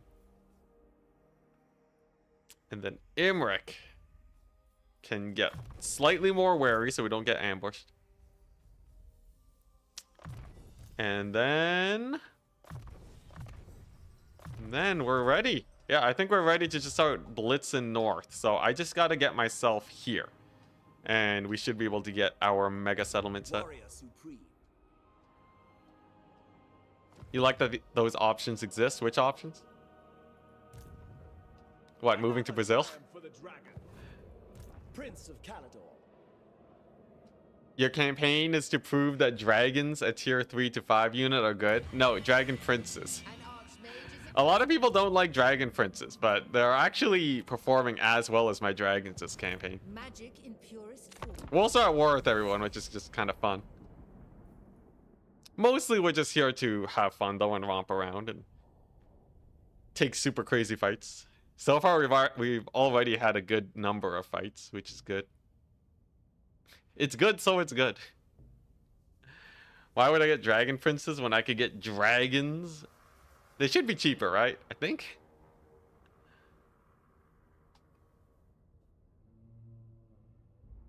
You remember last time we were around these parts was with Franz of all people?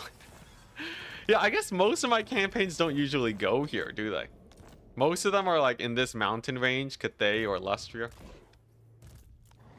Alright, home defense crew is in there. She's in the pocket. And now begins our march. So there is attrition. I do have attrition reduction. So I think it's not too scary. Let's just take a look. It's not too scary. I think we just, yeah, we just start booking it, right? If they attack me, all the better. Corruption. -10 all provinces, immune to all attrition. Okay, immune to attrition is pretty hype for what we're doing. Flaming attacks all armies would just make us super indestructible. I think we save this. I think we save this one for when we actually have to fight the dwarves though, right? Because I'm not going to get there in 10 turns. But, like, definitely getting those buffs will make us insanely strong. Okay, yeah. So the Bone Gulch is hella defended. Sick. We're going to save 2 spots for Dragon Princes, and Imric just needs to start romping. Now, his army's obviously extraordinarily expensive. So time is of the essence. I expected factions to beeline your settlements earlier than that. Usually they show up around turn 15 to 20. Tier 5 Dragon Princes have no AP for the point where you get them. Yeah, in most high elf campaigns they don't do well. That's why we're playing Imric, because you can get them a little bit earlier. They're still pretty good cavalry though. But yeah, I guess in most single player campaigns you do really want that AP. Also, Golg is good. Golg is a solid pick, yeah. He's one of those factions, kind of like the Changeling, where every time you're at war with everyone, they will just go straight for you, because you don't have any holdings that they're beholden to.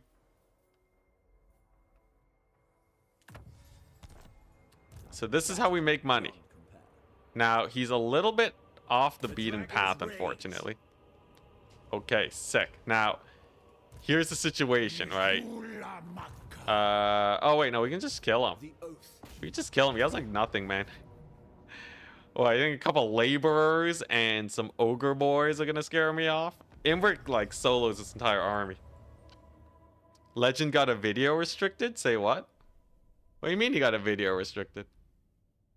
Oh, Golg? Wait, really? That actually happened? I thought that was a meme. Alright, yes. It's just Golg. There we go. Safe.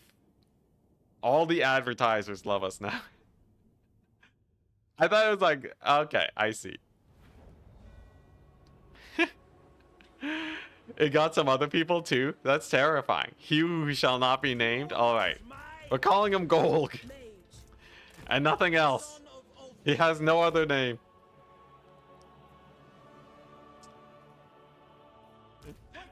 Terrifying. That's spooky. I gotta watch out. Now, here we go. We got the dragons. We got our mobility. We got the archers. Everything you can possibly want. Here's the thing. My archers should have... Where is that armor piercing buff? Beating this dragon was supposed to give me a buff, right? Am I crazy? I might have just missed something. So we'll just scoot on up over here. My archers have insanity range, unlike the Iron Hail Gunners, so... Yeah, we'll just send them in. What are the stats on this dragon? Insane HP. 4657. Okay, he's still basically just a dragon in the end. He doesn't have anything exceptional, so I will not treat him exceptionally. Oh yeah, we have the Vine Dragon scale. So what is this? Affects enemies in range. It's a Tormentor sword that affects melee defense instead of the other thing. That's pretty cool. So just pepper them with arrows and then we should be fine. Oh wait, she has 1,000,000 physical resist. Yeah, she has an item that gives her 50% physical resist, but half of her weapon strength. She's a mage though, so like, who cares? Right, we're set. Imric has a little bombardment for himself too. Just get the burning head down. We got some ogre bowls. I'm gonna brace for that charge. And Golg is dead. Wonderful, wonderful. Pretty solid. Dragon princes annihilate ogres as expected.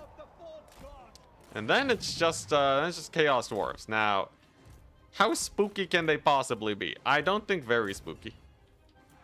As we do have our caster here and a bunch of dragons.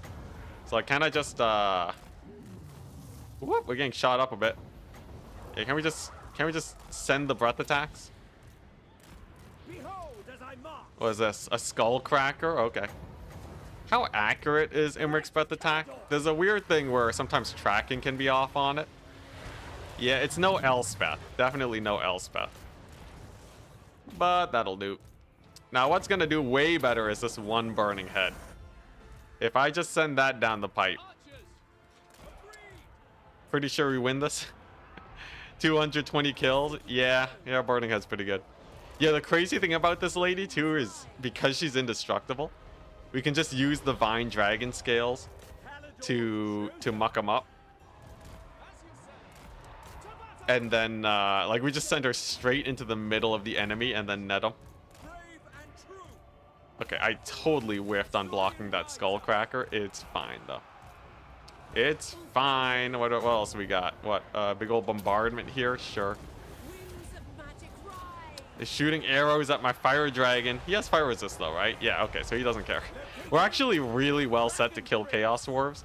Because like everything they do does fire damage and my entire army has fire resist, right? Yeah, my whole army has fire resist. We literally just don't die to the Chaos Dwarves. Imric is like exceptionally well set to kill Chaos Dwarves. Something I did not consider earlier, but that's amazing. Let's get the war.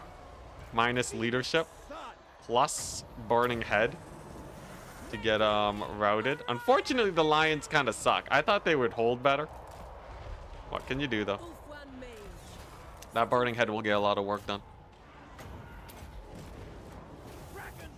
He could do well with more armor penetration. Who?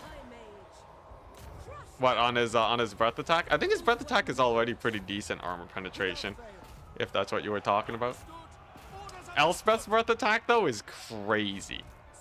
So Elspeth's breath attack does have tracking. You actually can't dodge it, unlike the others. And it's just a straight laser beam that snipes single entities. Definitely one of the best breath attacks in the entire game. This guy should army loss soon, by the by. I will say though, some of my dragons have taken a tiny bit of damage. Yeah, this guy over here. We'll leave him to breath attack orc laborers. It's not the most fancy job, but that's what he gets for being weak. I did say I would make dragons look good. Unfortunately, they still kind of suck in melee. Their breath attacks are amazing though. Like I would not underestimate their breath attacks.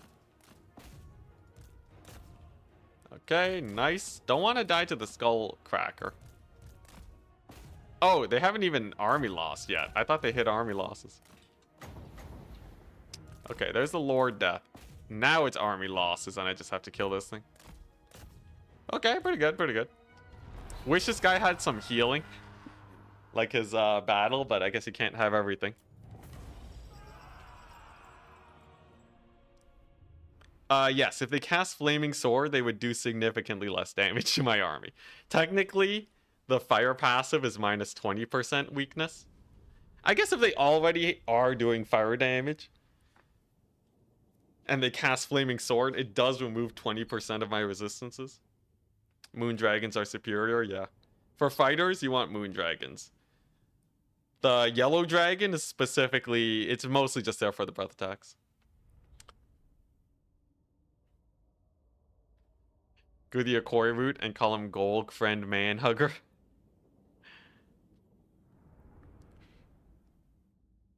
Imric's kind of alone. Yeah, Imric's hella alone, man. Imric's in the middle of nowhere. Just how we like it. And that's going to give me insane post-battle item steal. We have another robe. Now, Imric doesn't need this much. He doesn't need this much physical resist. I guess we put it on this guy for now. It's such a good item, man. Now, obviously, the Noble's more of a fighter. But I like him being indestructible while he's trying to hit level 20. Very nice. Obviously, against magic attacks, it's a little spookier. Oh, and we're out of range? It's fine. If Tretch decides to attack me, I don't think he will be able to win.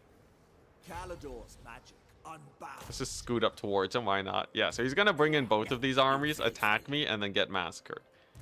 That's the plan. And then we're going to use this army. And just scoot up and look for fights. Because chilling in your capital is not how you make money. You gotta advance. You gotta be aggressive. Glory awaits. Imric still has a physical resist robe on. Oh, did I take it off the wrong guy? It's fine.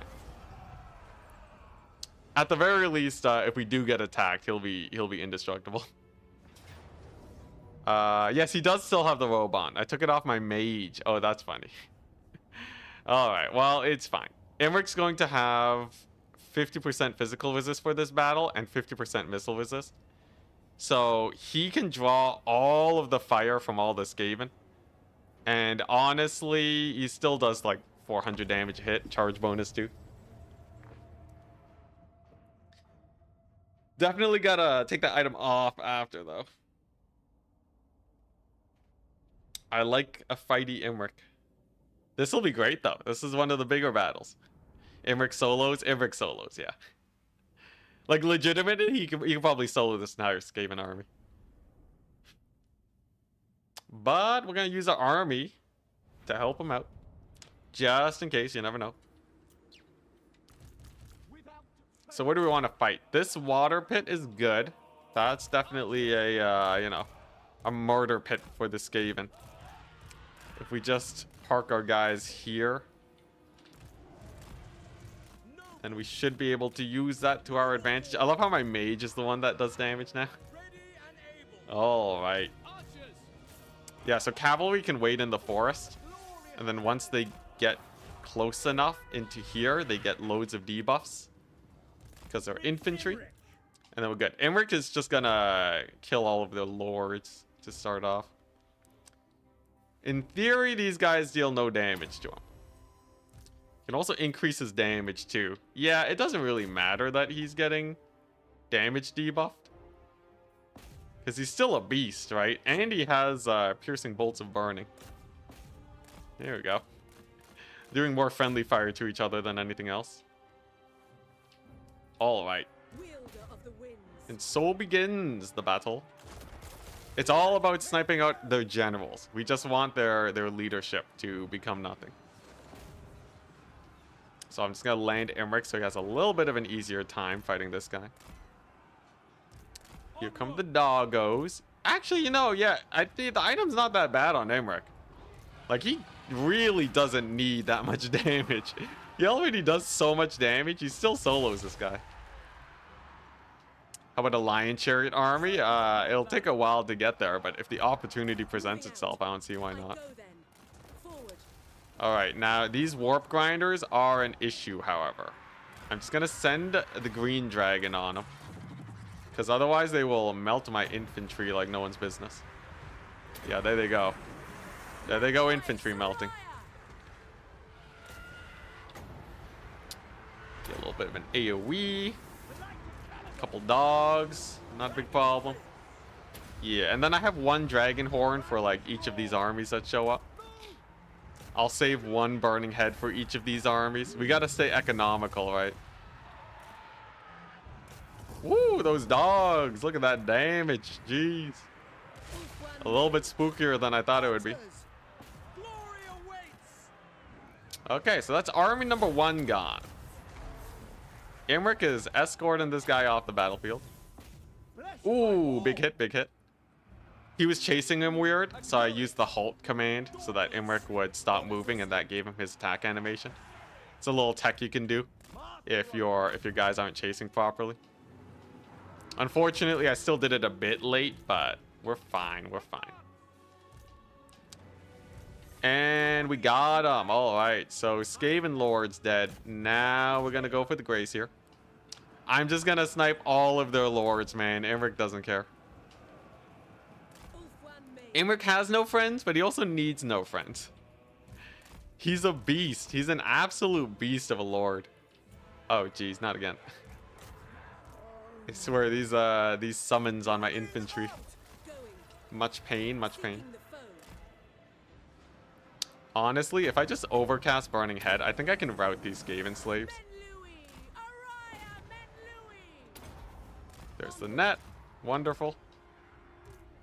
Oh, that's pretty good. Now, warp fire throwers. They do fire damage, right? Magical fire damage. So, we have to be wary of that. Is that another summon? Jeez Louise, Skaven. Leave me be. It's fine. You can route them off pretty fast if you have a little bit of a leadership hit. And if you do that, you're fine. Imric is still chilling. He don't care. He's eating fire damage for breakfast.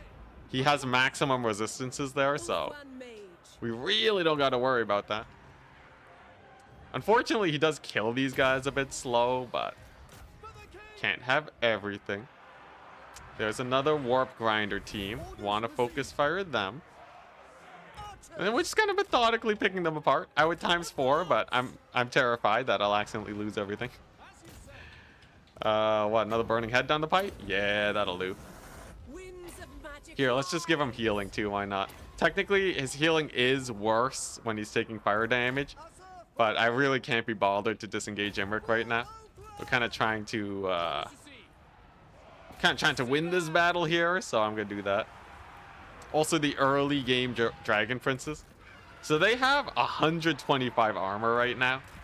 They really do not care about anything. And it's fighting in the water. It's like the perfect place for Dragon Princes.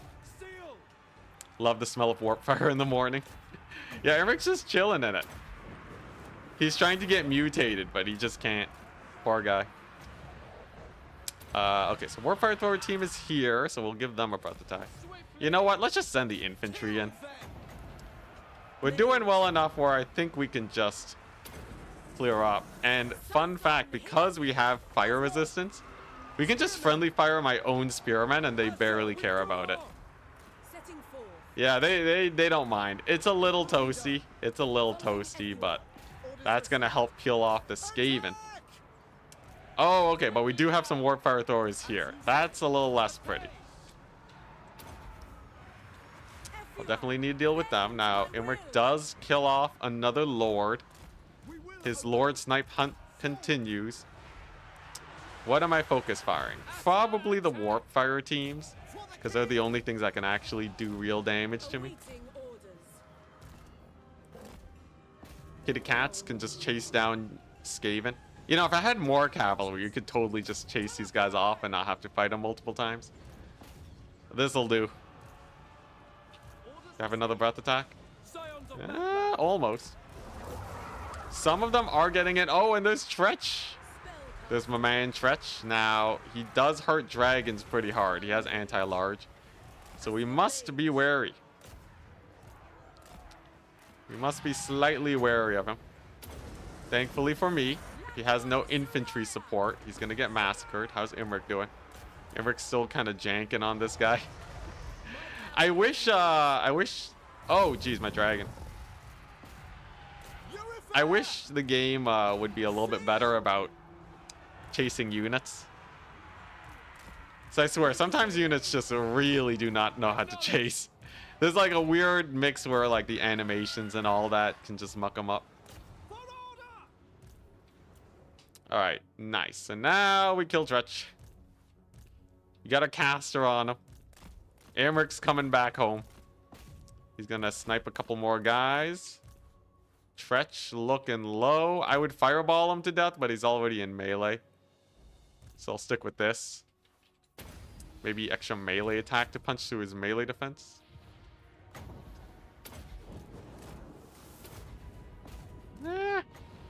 He's almost there. Okay, well, he's routed. I'll take that. You know what? Why not?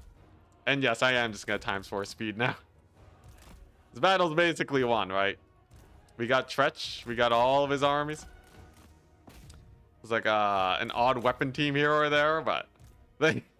It doesn't matter how many Skaven slaves they throw at me. We can fight an infinite number of Skaven slaves and weapon teams, okay? The dragons are just too powerful. Imric is, Imric's real good. I guess we are running out of ammunition now. Oh, and Tretch is being spooky. Tretch kind of being spooky? Okay. Alright. Execution by fireball time. I gave you a chance, man. There we go. Yeah, Tretch is... If you let him get too many hits in, he will kill your guys. He's actually a pretty strong fighter. 77 melee defense, 58 melee attack. Okay, nice. There goes another general. Okay, come on. Death by fireball execution. It continues. Ooh, there we go. Yeah, Skaven lords do not like fireballs. They really don't like fireballs, man.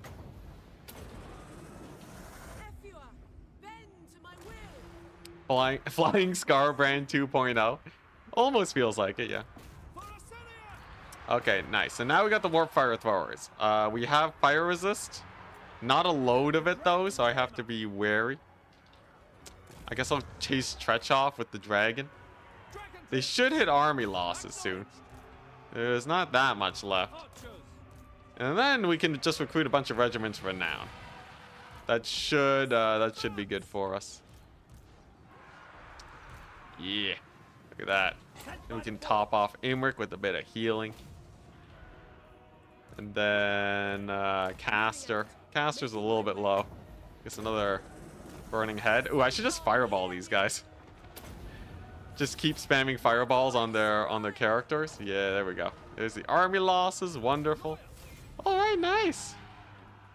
Pretty good. Yeah, just a casual million Skaven. I will chase down each and every one of their lords that I can, because I believe killing them will get me more money.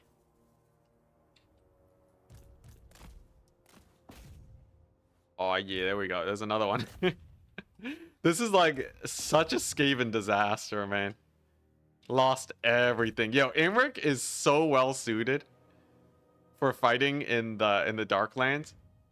He has anti-large for ogres. He has loads of terror and rear charging and heavy cavalry for Skaven. He has fire resist for the Chaos Dwarves, fire damage for Nurgle. He was made for this, guys. Oh my goodness. Close victory. Imric didn't take damage. Yeah, Dragon Princess got 1,000 kills. For anyone who doesn't like cavalry, just babysit them, man. Just babysit them. They almost got 1k. They did as well as my mage. I know, 999 kills. What faction would you recommend for the first campaign? Maybe France. Heikren. Yeah, I would say maybe France, because you get a bunch of allies and you have like a good solid number of enemies. It's not the easiest campaign in the world, but I think the challenge is what makes Warhammer fun.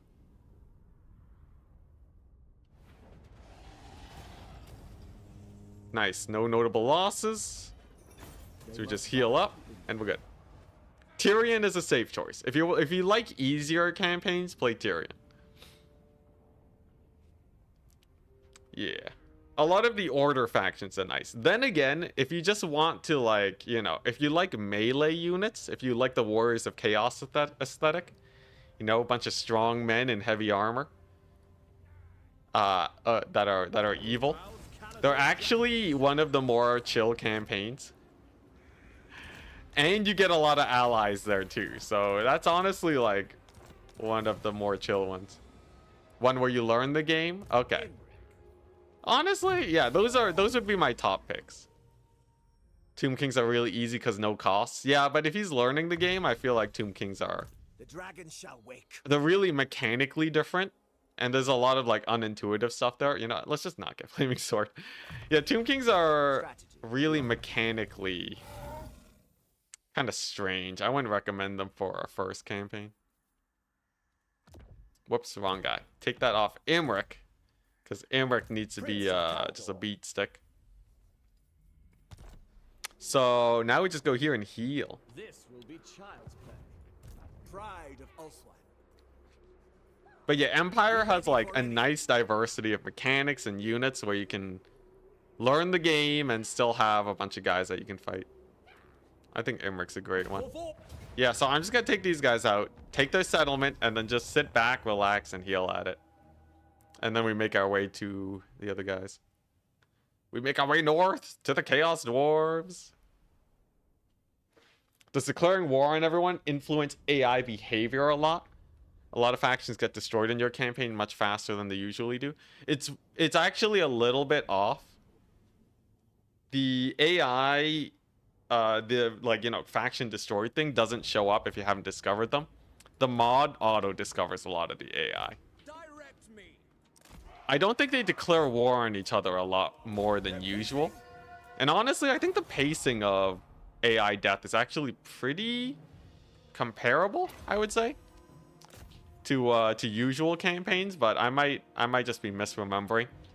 I haven't played a normal campaign in so long. What is a normal campaign even? All right, 6, so they're dead. Spearman. Then we go over here. And then the rest of these guys just died to archers, right? I'm pretty sure. Yes, indeed they do. They just killed my lions. How dare they? They just summoned right on top of my lions. Well, the lion ROR isn't that great anyways. I'll rationalize it away.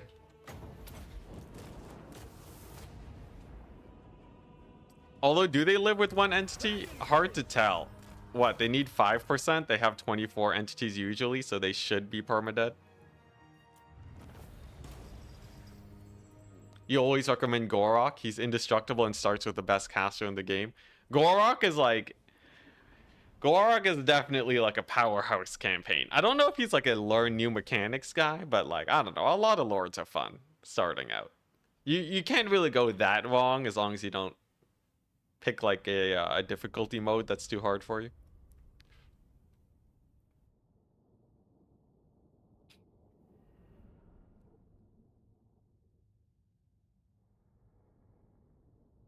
All right. Sick.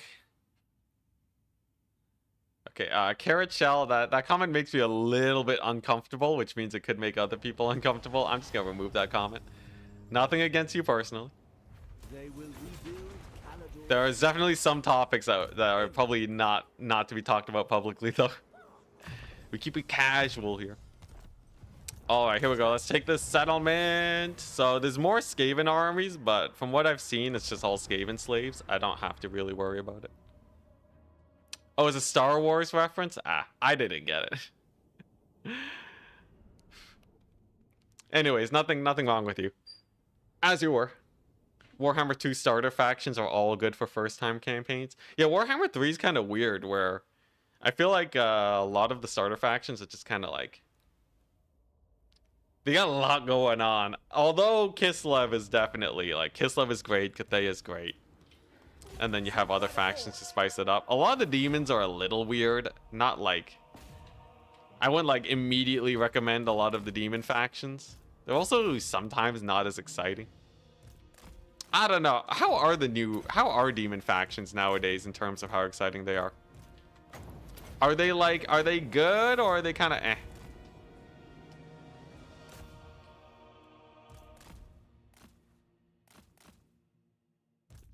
Daniel. Oh yeah, anyone want to play? Yeah, so don't play the Demon Prince as your first campaign. You can get a lot of allies, but like mechanically he has so little going for him. There's a lot. It's just really easy to lose a campaign with them. Because a lot of other factions have like, you know, one big mechanic that makes them super strong. Demon Prince does not have that. So look out, look out. Daniel is the best in the tutorial. You know, the tutorial's pretty good. The Warhammer tutorial is actually really good. From what I've seen, a lot of people seem to like it. It's nice for easing people into the game. You get, what's it? You get armored Kossars with anti-large, I think. You get like armored Kossars with spears, and they're just not in the main game for some reason. Tarmacon's a decent campaign. Yeah, he's pretty nice. If you're willing to dig into some mechanics.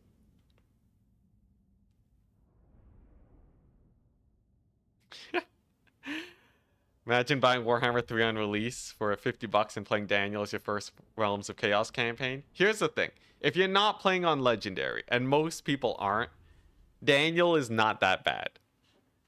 Then again, there were some really crazy AI aggressiveness issues that they had to fix. But Daniel's actually not that bad. He has a lot of cool things going on. Alright, like the body swapping mechanics hype. As long as you don't As long as you don't worry about, you know, playing super optimally. I think like a lot of people play legendary nowadays. And you know, and then like you get the AI aggressiveness, but like easier difficulties are pretty chill, right? I think. I don't know, maybe not.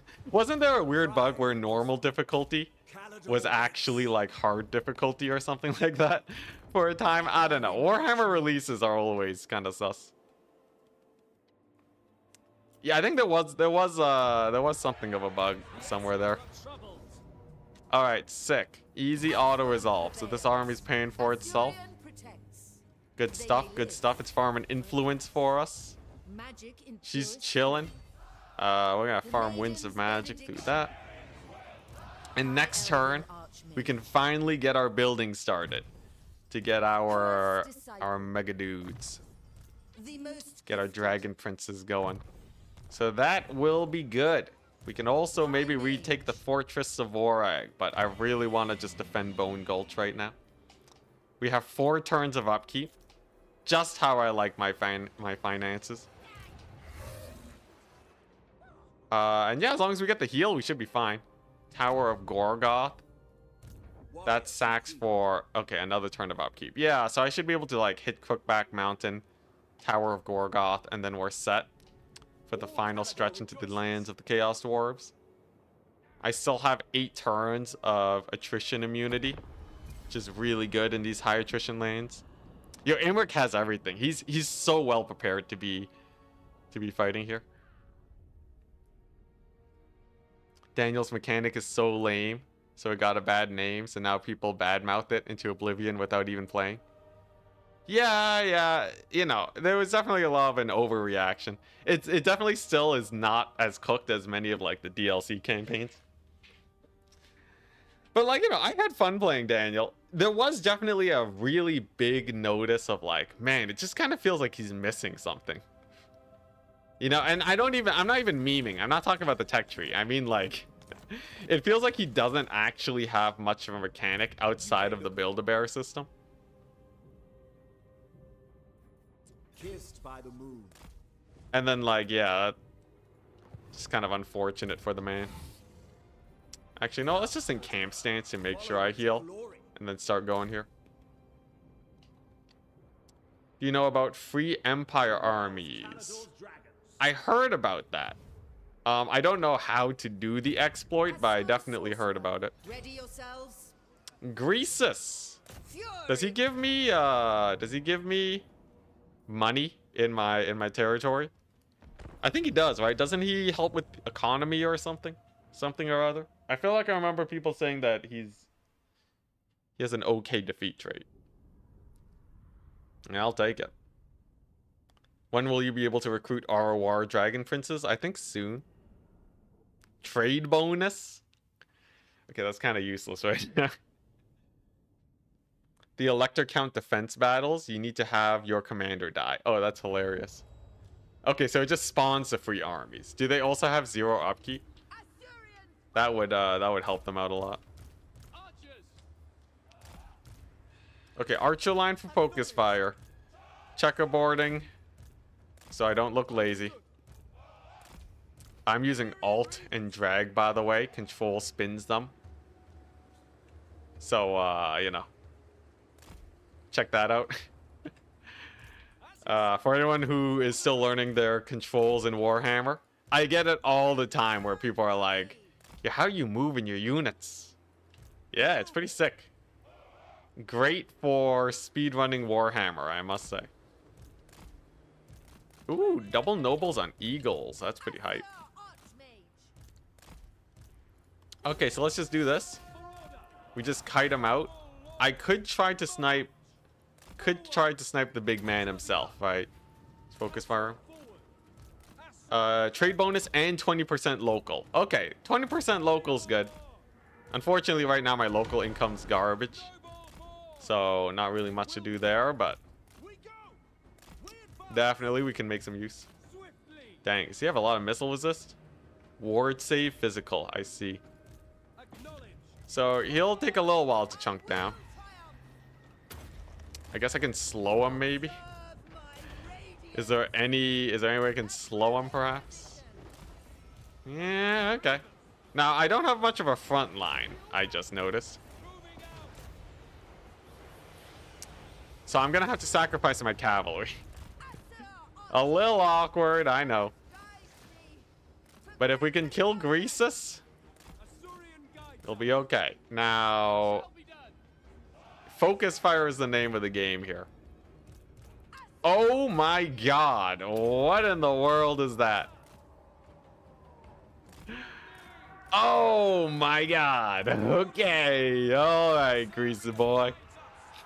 All right. All right. My guy has anti-large. I forgot.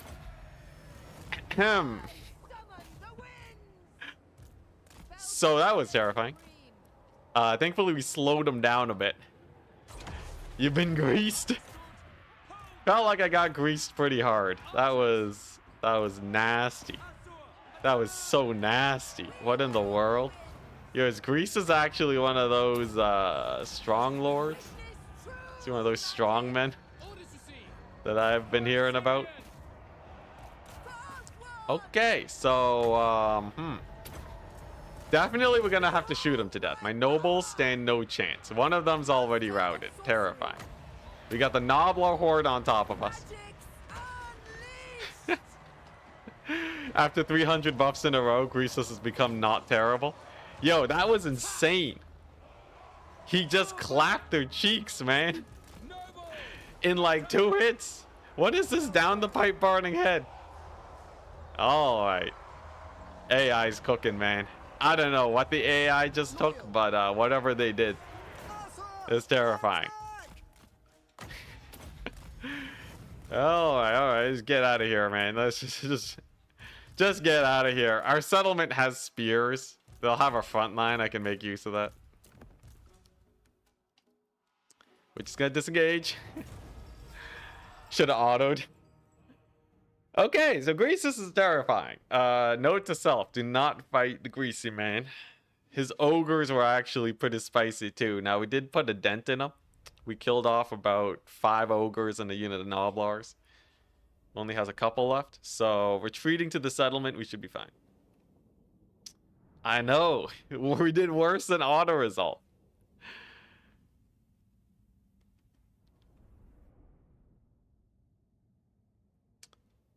You bought the game, now going for a Call of France campaign. Ooh. Hype, hype, hype. Yeah, I have like 8,000 hours in this game.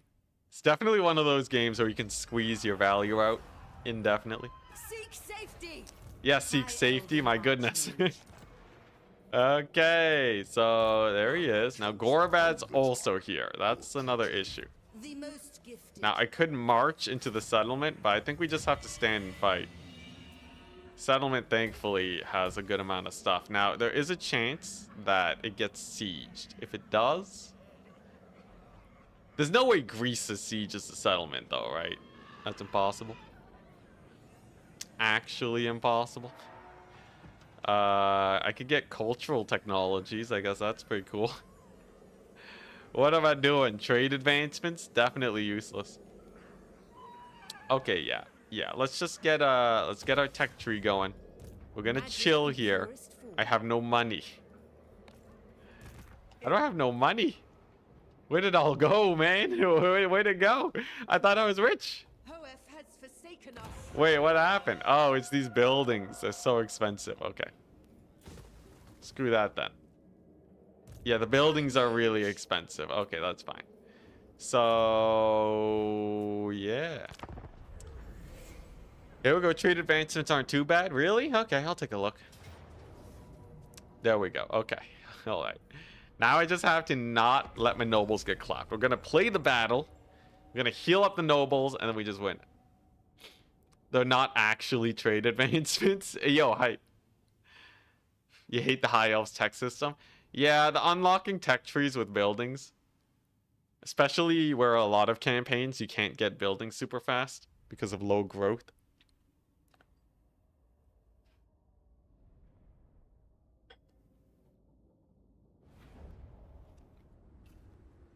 Okay, so the real way you kill Greasus is just by shooting him to death.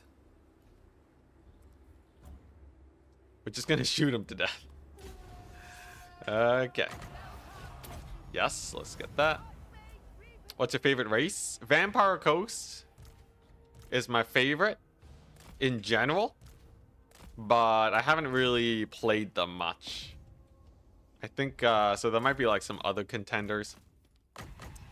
I know like Empire is definitely a faction that I play a lot. But like Vampire Coast, I love mass gunpowder. The problem is that gunpowder is a little bit problematic right now. You run into a lot of line of sight issues nowadays. So I just haven't really been enjoying gunpowder factions as much. Still very fun though. There is our reinforcements. Okay. Let's get them forwards, why don't we? I should just be able to stall these guys forever. Now, does she have the physical resist? The answer is no, so she has to be a little bit careful. Ogres are fast, but we can slow them down. All right, a little bit of a tussle, but I have a dragon. And where is Greasus? I don't know where Greasus is, and that terrifies me. Regardless, we move on. There he is. Oh, the rampage, my dragon. How'd that even happen? Well, that dragon's dead. Dragon is as good as dead. Abandon all hope. Focus fire the mad lad. Focus up. Yo, it's actually pretty nice though to see him, because he has a scepter of the Titans, right? In lore, the scepter of the Titans gives you an ungodly amount of strength.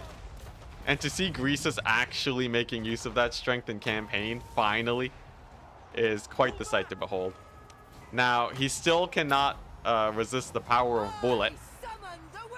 Man with bow is always powerful. Will never be weak. So he's just gonna die. Not before making me terrified, though. Definitely not before that. You did well, Greasus. You did well. Quite the fight you were. But this battle is mine. Garrisons for the win. Let's go. Get them, nobles. Get your vengeance. How do you feel about Aranessa? I think Aranessa is great. Very fun campaign. I think it'd be cool to see her have more elite guys. Like, I wish she could get like I wish she could go Dogs of War mode, you know? Or at least have like some human guns. Right now she only has Free Company Militia. And they're not really that well known for being even mid-tier infantry. So there is that. But I like her starting position. I like what she has going. And that you can get vision of the entire ocean by building a lighthouse. Don't know how that works, but it's pretty fun. The air refuses to shoot into friendly troops anymore. I think they made that change last year. Yeah, with range units, it can be really janky. You can still make it work in some situations, but it's a messy affair. And they scoot up sometimes, which will make them get closer to melee. There's a few things. It'll get fixed eventually. They can serve the tower. At least I hope so. From what I can tell, CA is listening to the community more. Like, they've actually put a pretty big effort into listening to content creators a bit more.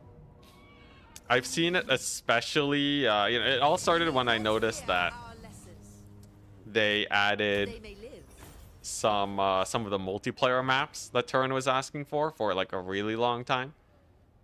So while the pace is slow, eventually, guys, give it a couple more years and we'll be set.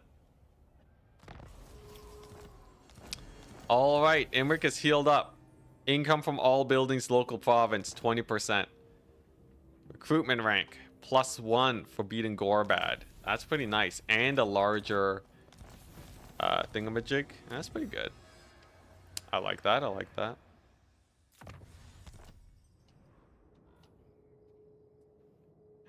Hope they don't listen too much with all the stuff you read on Reddit. High You know, that is fair. That is fair. There's a lot of stuff that are not great.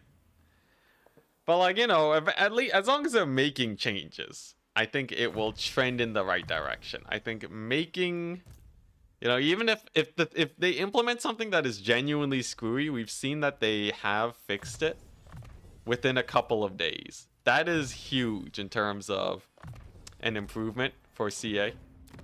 That's absolutely huge. Okay, so people said, what was it?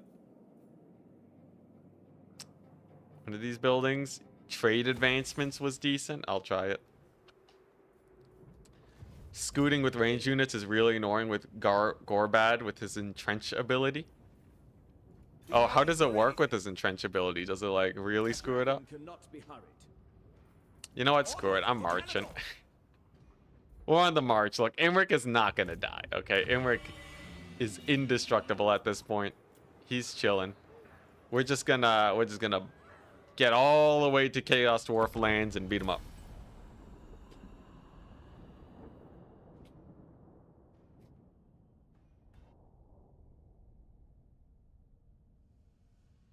You want to dominate the world with capitalism? I feel like Greasus could have definitely had way more shenanigans with his economy and such. But, you know, he's a release faction. Famous last words? Come on, we'll be fine. Look at this. What are they gonna do? All right. Ooh, settlement. Settlement get. Loot and occupy that bad boy. I had a quest to take some settlements, right? Or did that get canceled because thing died? You can like confederate an elf place, but I think it's already dead. Oh, I need 2 more, and then I can confederate Calidor. Now I don't know if they're alive anymore, but we'll see. We'll see. Trained by the White Tower. Okay. Yeah. So don't worry about the money situation. Income will be fine-ish. It'll be fine enough. You know what? Quartermaster on Imric. He needs that quartermaster. Because his army is hella expensive. Yeah, so we're not guaranteed to fight next turn, which is the bad thing. I need to position forwards a bit. Okay. You know, if I can't get a fight, I can always cancel a couple of these buildings. We have our right. This gives flaming attacks for all my units. I definitely want to use this. You know what's good? I'm doing it. Screw the money. And we get an item. What do we got? Winged staff. Bound. Okay, bound thingy causes fear. Unbreakable. Fire resist gives fire resist AoE. This gives base missile damage. I guess the winged staff is the best one. None of them are especially great, but I'll take the winged staff. Okay. Sick. Get that item on him. So now we have a caster noble. Pretty hype. Deep wood branch. Even more missile resist. Yo, high elves. Is that just their... I guess that is their shtick. They just have missile resist for days. Alright, well, looking good. Amric's doing fine. We got a rebellion coming on up. Doesn't even matter. Let's go. The man skipped out on Unbreakable. Yo, why would I ever let my guys get close to breaking? You think I'm a crazy person? I know my choices hurt you, chat. I know. It's... but it must be done. Zinch has Halt Faction. Halt Faction would be sketchy. They haven't spammed it as much, though, as of late, I find. That Greasus fellow broke you pretty good. Well, being unbreakable isn't gonna solve that, is it? Alright, nice. So we have a forest fight here. So we just kind of block them here. We got archers for days. And they don't have Greasus. They can't halt faction, just one army. Oh, yeah, yeah. But they haven't halted my army much either. I don't know if it's just because it's a late game mechanic or if they changed the AI to be a little bit more nice. But we take these W's. Alright. This seems alright. Seems like a, yeah, it seems like a decent situation. Definitely gonna have to make use of these forests. They used to halt faction. That was dumb. You halt faction. For everyone who played Realms of Chaos, and then you get halted so that you can't complete the Realms of Chaos, I apologize on behalf of CA. At the very least, I feel sorry for you. Yeah, kind of janky for sure. All right, here we go. So we slow down these guys so that we can just annihilate these ogre bulls at the start. Should also be able to get a Lord Snipe going. Yeah, there we go. Oh, he's dodging. He's weaving. That shall not save you, good sir. All right, into the forest with the spears. I know this is going to be bad because we're not braced, but... You know, actually, not bracing is not the worst. It actually held up pretty well, despite trying to run away. Alright, nice. Lord's getting low. We go here. We get a little bit of chain lightning action. Now, it's not the best versus monstrous units, but because they don't get knocked down by it, it does a little bit of damage. And it's not like we're fighting anything that can get chain lightning. So that should do. Very nice. So that's a solid little bit of routing. Do I rock drop here? I guess I save it for the reinforcements. That is a pretty nasty reinforcing army. Whew. She's taking a lot of heat, isn't she? Okay, you know what? We rock drop now. We'll do that now. Forest is cooking. Look, Lord Loss penalty will be great. I just gotta get it there. It's taking a little while. Come on, nobles. You got anti-large. This is on you. How's she doing? She's on a chariot? Okay, so she can't fight anything. Release Warhammer 3 with something else. Never forget release Warhammer 3. I fear for what release Warhammer 40k is gonna look like. I imagine... Oh, man. I really wonder, right? There's no way CA muck up 40k, right? 40k is too good. It's too big to fail. I think even if it is really bad, they'll patch it and it'll be fine. I just really hope we don't have to deal with that. Like a solid, like, you know, like 6 months of Reddit being just not a fun place to be. 6 months of kind of feeling bad about playing the game. It's rough. All right, what do we got? So it's mostly Noblars, and we have a hunter here that I can beat up. Or if not a hunter, a paymaster. It's hard to tell. Their images are actually weirdly similar for some reason. Nevertheless, he will go down to the hero squad, and then my archers, we're not really focus firing. But I don't really want to give an attack command because that can screw with your ranged units. These guys on the side, though, look like they could get a little bit of a target fire, though. So I'll do that. And as long as we take this guy out, I think we're good. Ogres are really nothing without their leadership. So we're just gonna hammer that leadership as hard as we can. Come on. He's low. He's gonna rout. The problem is if he routs, their leadership doesn't get hit. He needs to be dead or off the battlefield before that happens. And we're kind of on a timer here. They're really pushing through my lines. Thankfully, I have a unit of Lothern Sea Guard. And they're amazing. And he's a little bit blocked up by my infantry too. The Ogre Lord. So maybe we manage to get a kill there. And then once he's down, it should just be a mass rout, and then we get the victory. There'll be no way they mess up. Yeah, no way, no way. Famous last words. Oh, if you, okay. For Gorbats Entrench, the scooting will get rid of their buff because they have to not move. Yeah, I really hope CA just gets a better guard mode function. So there should be a guard mode that effectively does the same thing that like Tormentor Sword does. Just make it where the unit cannot move unless they are, you know, unless they're getting like attacked or something. Right? Just like a guard mode 2000 is all I want for Christmas.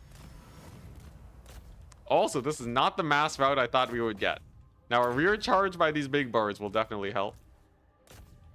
But it's kind of getting there. The ogre's got a little bit of a second wind. They're kind of cooking. They're kind of cooking. Now, nothing can kill my nobles, so there is that. I guess they do have Noblar pigback riders. But like, yeah, okay, they're getting routed. These guys don't cause terror. Terror would have won it by now. We do have the forest here to our advantage. Just give it a second, guys. There we go. Most pigback riders are down. Okay, wait a second. Yo, these guys gonna die or what? Oh, all right. All right, where are my reinforcements? Make a new line. Just shoot them up, man. Okay, so I'm just gonna spam Awakening of the Wood. We're just gonna wake up that wood in this blob until they get routed. There we go. Okay. All right, 6. So that's a solid amount of money. Yeah. So Warhammer 3 was a weird time. They were really ambitious and they bit off more than they could chew. Between Realms of Chaos and Domination mode, they managed to make both the multiplayer and single player crowds angry with game modes that they weren't really that interested in. It's kind of rough. I get the feeling though that they were forced to release earlier than they would have wanted to, as with all games. But like, man, they should not have tried implementing so many new features. And now Realms of Chaos is just abandoned, right?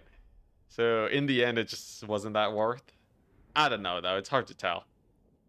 It's really hard to tell when you're so deep in the Warhammer scene, right? I don't know what your average Warhammer player looks like. Maybe they loved Realms of Chaos. Who knows? Oh yeah, that siege rework. waiting for the siege rework as always. All right, so that was just a minor settlement, no problem.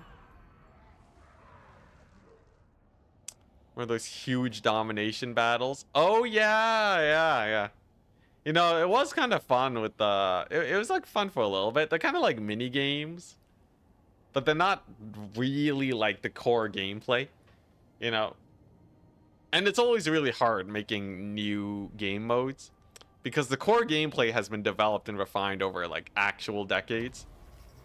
So if you're going to add a new game mode, if you don't have a load of work put into it, it's a good chance you just end up with a product that is not completely baked, let's say. Follow the dragon. All right. Zoc Backbiter. Son of the fiend. Why, hello there, good sir. Do I fight him? Do I fight him now? Kissed by the moon. Kind of want to fight him. Is he in my territory? He is. Ooh. Truly. Ooh, I can auto-resolve him? That sounds like a terrible idea.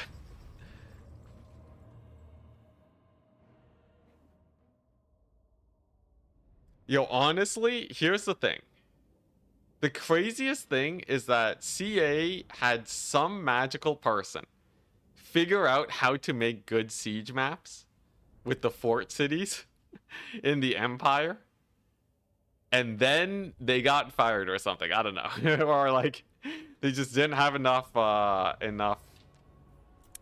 backup, or like, you know, or they got put somewhere else or something. Whoever made the siege battle map for the fort battles was amazing, okay? Like that is definitely the best siege battle map in the game. At least top 3 in terms of design. So I don't know. We know that it's possible. We know that it's definitely possible. Somehow, some way. If they could just get all siege maps to be like that, then we're set. Yeah, Empire Forts. Empire Forts are so good, man. They're magnificent. Really defensible, different levels of height differences. You have, you know, you got like not a massive settlement. The size is just right for the number of units you get. Yeah, like the Helmgart Fort.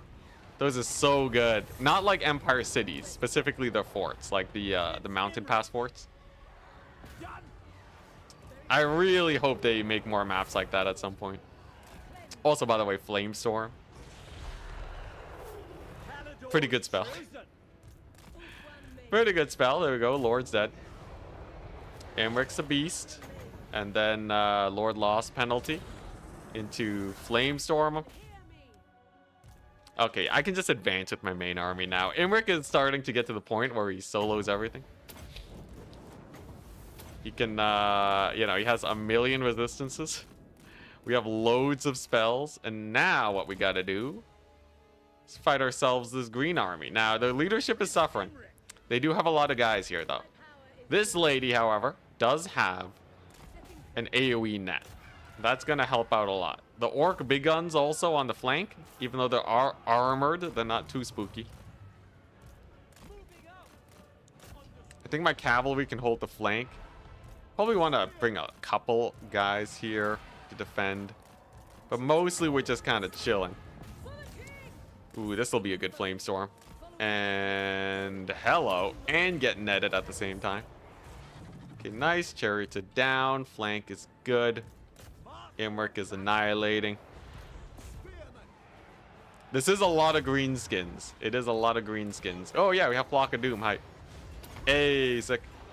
Yeah, Warhammer 3 siege maps are too big. I think that's just, you know, it's pretty clear. The problem is, if CA is to change them, they need to get a new siege map.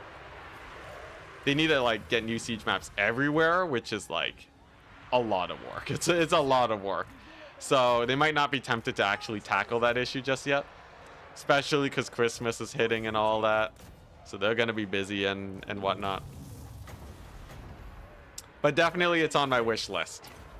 Alright, here we go. Let's get our sick buffs. There's our breath attack. Remember, breath attacks are where it's at. You want to get the dragon breath attacks. Then we want to get a burning head down the pipe. Imric has a breath attack in 3 seconds. We're going to use it on the trolls. Can he fly?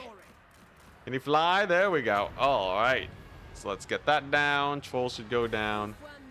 Who's dying? Anyone dying? No, it looks like overall things are pretty fine. It's a pretty solid breath attack too. Let's get that bombardment down. Dragon Prince is still doing well. Nice. Looks like I might even be able to get some hammer and anvil now. With all these guys in the mix. Another sick Flock of Doom. That's a big one. That's a doozy. I don't think I need the Dragon Princes to hit these guys. I think we just charge these Orc Boar boys and get them out of here. I don't think shrinking the maps and taking away ladders is going to fix it. Because ladders are a band-aid to solve an issue that I think a lot of people don't realize. People don't realize that siege battles will suck more without butt ladders. Because think about what butt ladders do. They actually help you get into the fight, right? If you're the attacker and you don't have butt ladders, you have to squeeze through a tiny little gate to get into a fight.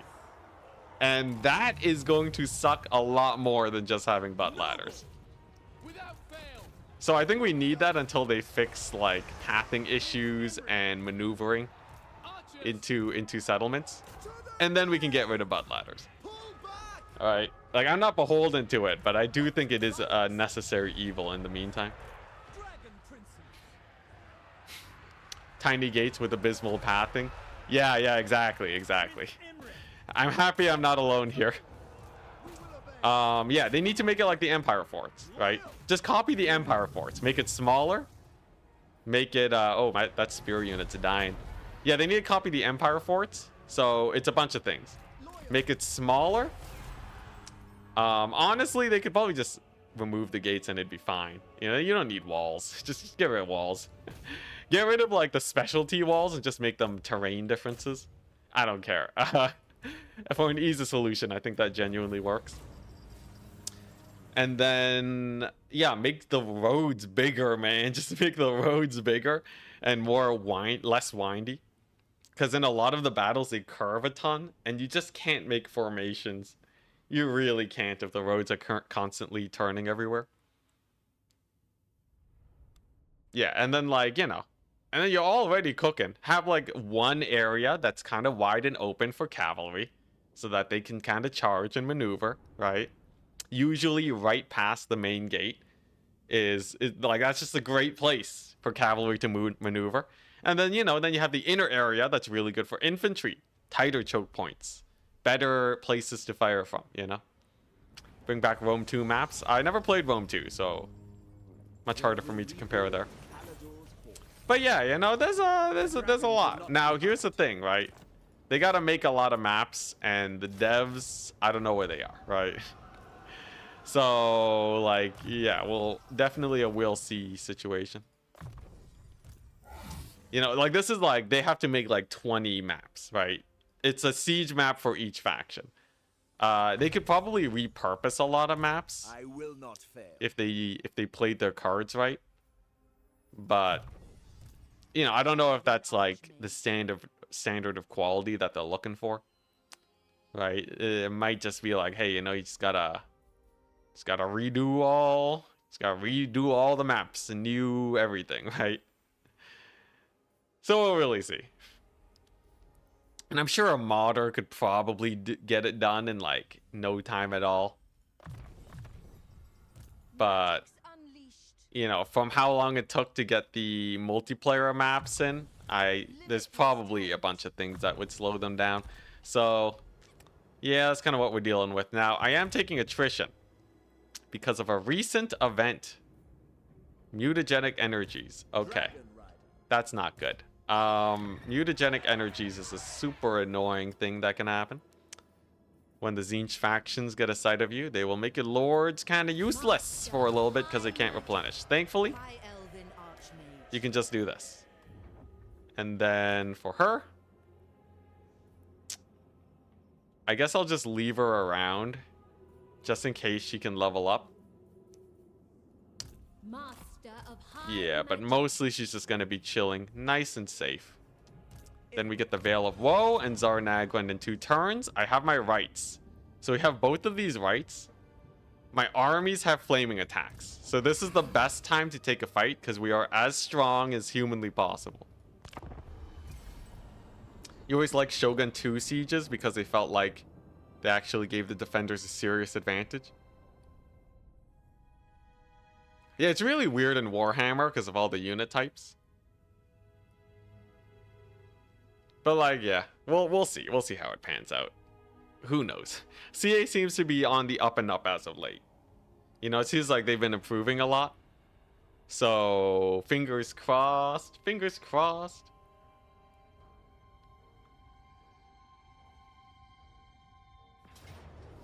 Dang, we lost the settlement, so no healing.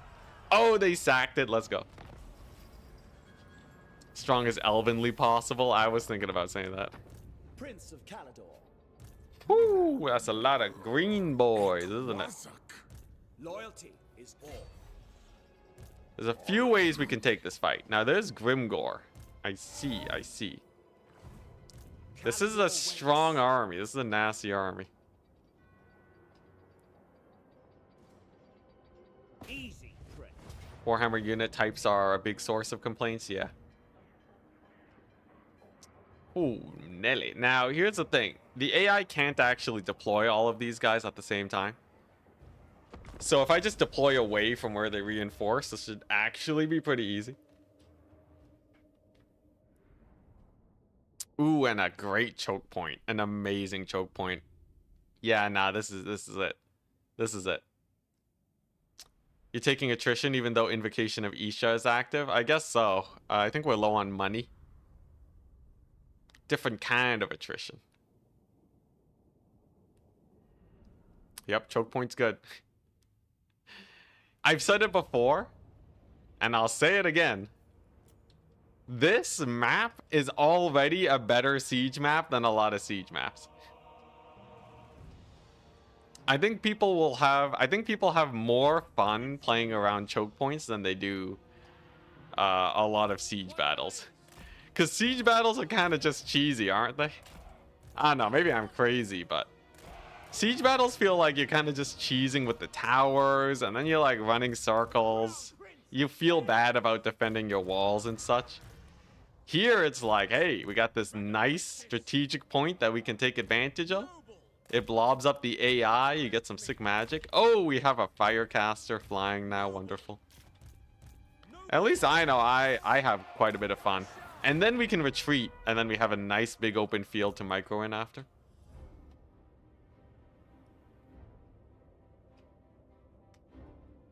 You say siege battles can be a bunch of choke points. Technically, they are a bunch of choke points, but they are so tiny. Oh my goodness. SFO has a good number of changes to sieges. Hey, that's good to hear. Maybe we should get a petition to get CA to look at SFO sieges and see how they feel about it.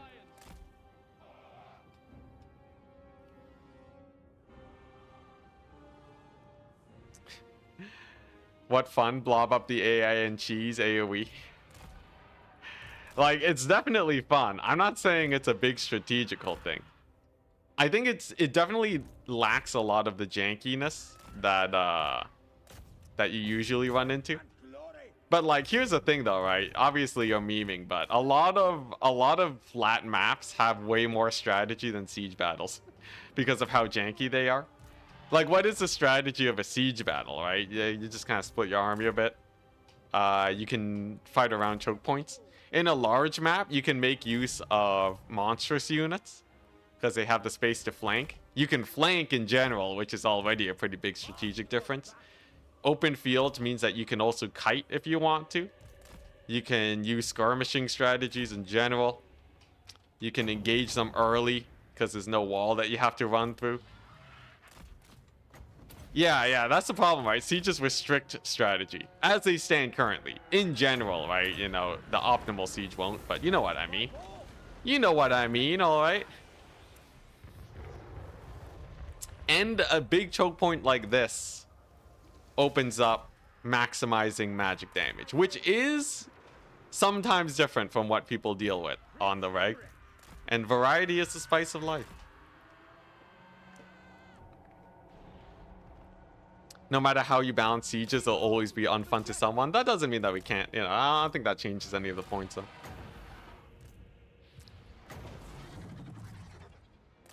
Now this army's massive. This army's bloody massive. It's time we start dishing out the pain. Thankfully it is mostly goblins. So let's just, yep, get all the magics going. Flame Storm's gonna be good there. We got a Bale Taurus. We can take that out. Let's go ahead and get ourselves a little bombardment here. And then we're gonna retreat back to our lines before the guns get too much value. Yeah, there's a million things. There's a million things. The biggest problem with siege battles is they have so many issues. They have so many issues, man. I don't think there's a lot of other situations where people can have like this many various complaints between the ladders and the walls and the gates and the size and everything, right? Everyone can come up with a reason why they don't like siege battles. You don't really see that with land battles, right? You know, when it comes to land battles, it's well designed enough where like there might be some minor complaints, but like generally people are pretty happy. This is like the log that smashed the camel's neck in. All right, it like It's just, you know, pick and choose. Whatever you want. Anyways, we're gonna have to, I gotta focus up. All right, we got Grimgore coming on in. Oh yeah, and the turns before you can even fight the siege battle. Pick and choose, man. Pick and choose. My goodness. It's true though. If you don't like land battles, why are you even playing Total War games? I guess that's kind of a bad example. Naturally, all right, you're gonna like the core gameplay, but like I don't know, underway battles, let's say, right? Underway battles, people don't really complain about underway battles, right? Are people like really like, man, these underway battles have so many issues, you know? They have so many issues with the map and the design. No, right? Underway battles are pretty fine. Generally, not a lot of complaints.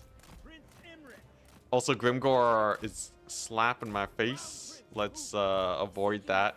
Is this another shoot him to death situation? I think it might be. Here, I'll net him down and then we just shoot him up, right? I do have a lot of tools for sniping. So if I just kind of scoot the archers up a little bit.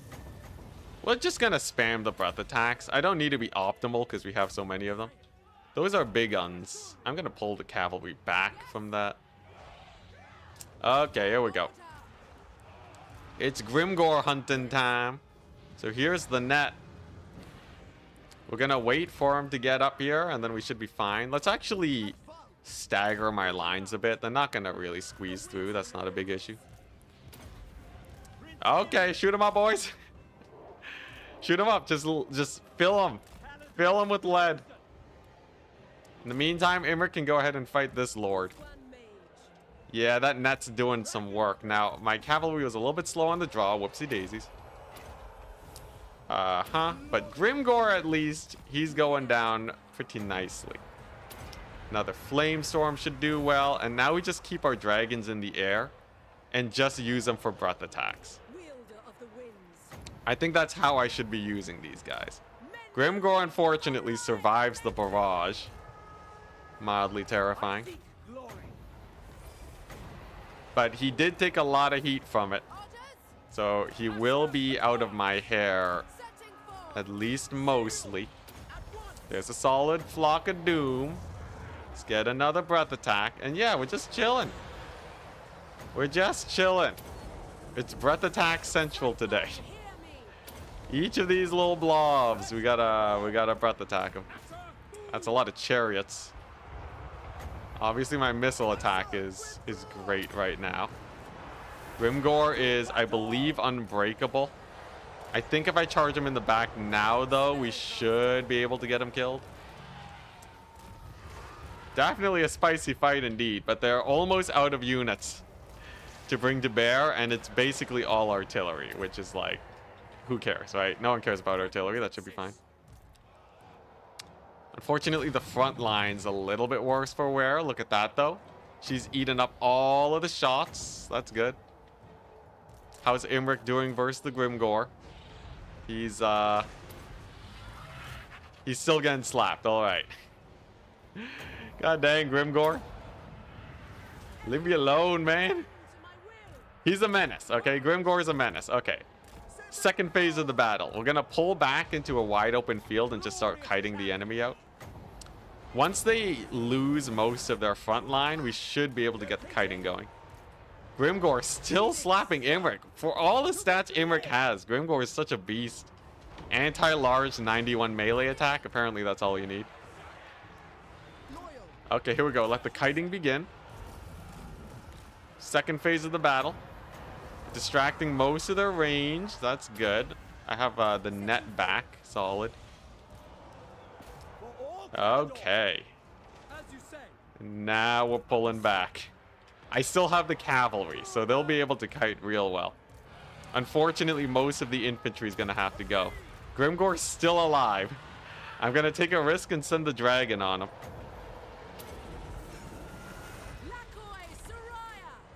Okay, that's another solid burning head. Archers doing well. Obviously, the chariots are a little bit of an issue. Did we get him? We didn't get him. He's still cooking.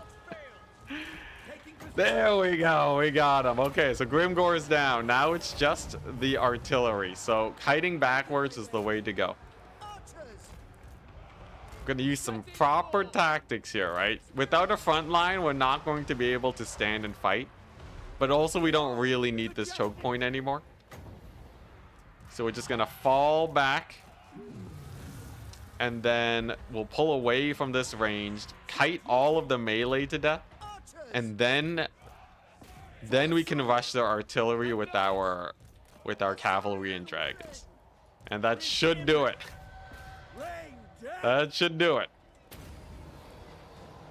How much magic do I have left? Loads. Wonderful, wonderful. So I can just send another burning head down the pipe. Grimgor fighting alongside Chaos Dwarves feels wrong. Actually, yeah, that's real messed up. What is he doing? Alright, looking good. Let's pull back. Hopefully I can keep most of my melee alive. I would much rather they stick around for future battles. But if they die, you know, the Regiments of Renown, they'll come back. Sisters of Avalor, and man, they got beat up. They got hit hard by the Boar Cavalry. Okay, nice. Looking good, looking good. What are those? Hell Cannons? Okay.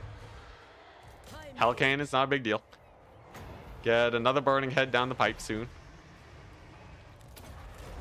I will need to be a little bit... You know, this is my last burning head, right? So I want to maximize that value. Hey, nice. Most of these guys actually lived.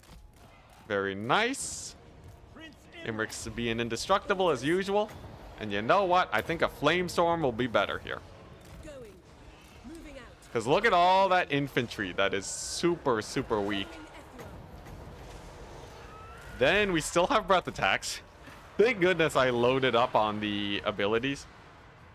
We really set ourselves up to be as powerful as humanly, as powerful as possible before this fight. Had I not stacked it up and we didn't have as many breath attacks, it would have been definitely a lot more sus. But there we go. Even my super elite Keepers of the Flame, it seems like they're barely going to survive here. And this cavalry is going for a journey now. They got to shut down all of the artillery that will otherwise kill my ranged. And then we're good. And then we beat Grimgor. Easy peasy. Lemon squeezy. Honestly, beating Throg as a demon princess was harder. No flaming sword on my archers? No. I refuse. I refuse. These burning heads are doing so much more damage. Although with this many archers it would be closer. You know, it might not be completely useless. Still though, I much prefer the damage spells. It just gets them routed way faster. I'm reading your kappa just now, but actually though, Flaming Sword would be like, you know, it would be decent damage. Definitely not as good as the Burning Head. The Burning Heads are so good. But yeah. Yeah, there we go. Okay. Now their range are getting shut down. My archers are almost out of ammunition, but doesn't matter because now it's just a bunch of these guys and they're pretty chumpy. It's all hobgoblins, right? Or normal goblins. Or generic orcs. Nothing too spooky. I guess there is this one unit of Infernal Guard that's like a little bit rough, but like look at the army, man. There's nothing left. They ain't got nothing. Probably the hardest part of this battle was just killing Grimgor. If he didn't just annihilate Imric, this would have been a lot less sketchy. Oh, I still have breath attacks too, dang. Yeah, hit the fire glaives. I don't care that they have fire resist. Breath attacks for the win. There we go. 6, so that should get him routed. Thank goodness for the missile resist too.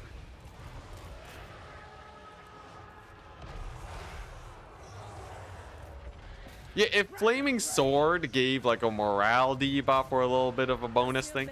Honestly, it's the fact that Burning Head has an additional morale debuff that really really makes it good. I think people underrate Burning Head's leadership debuff. There's a lot of spells. Actually, wait a second.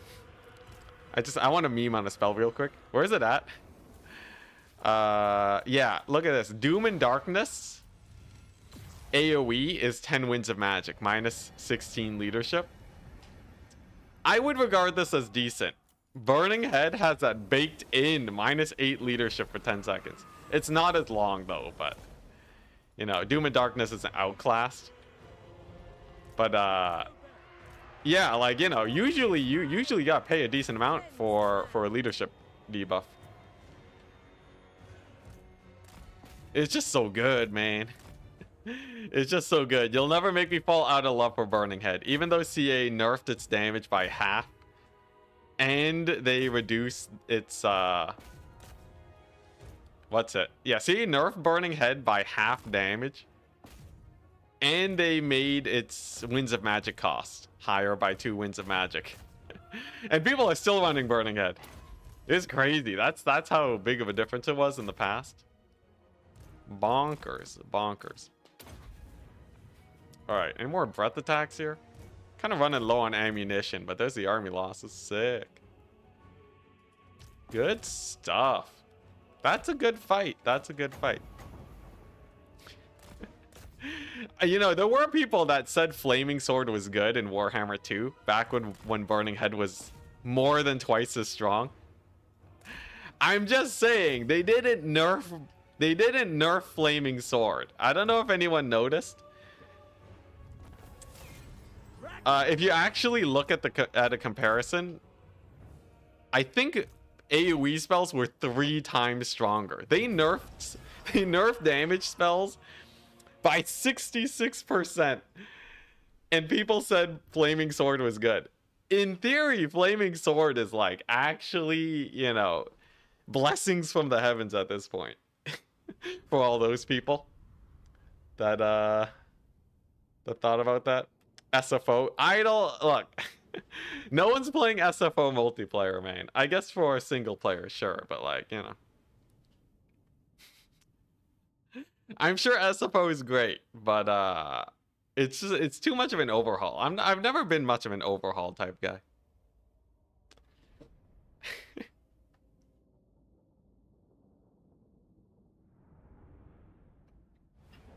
Yeah, Burning Head is 10 Winds of Magic now.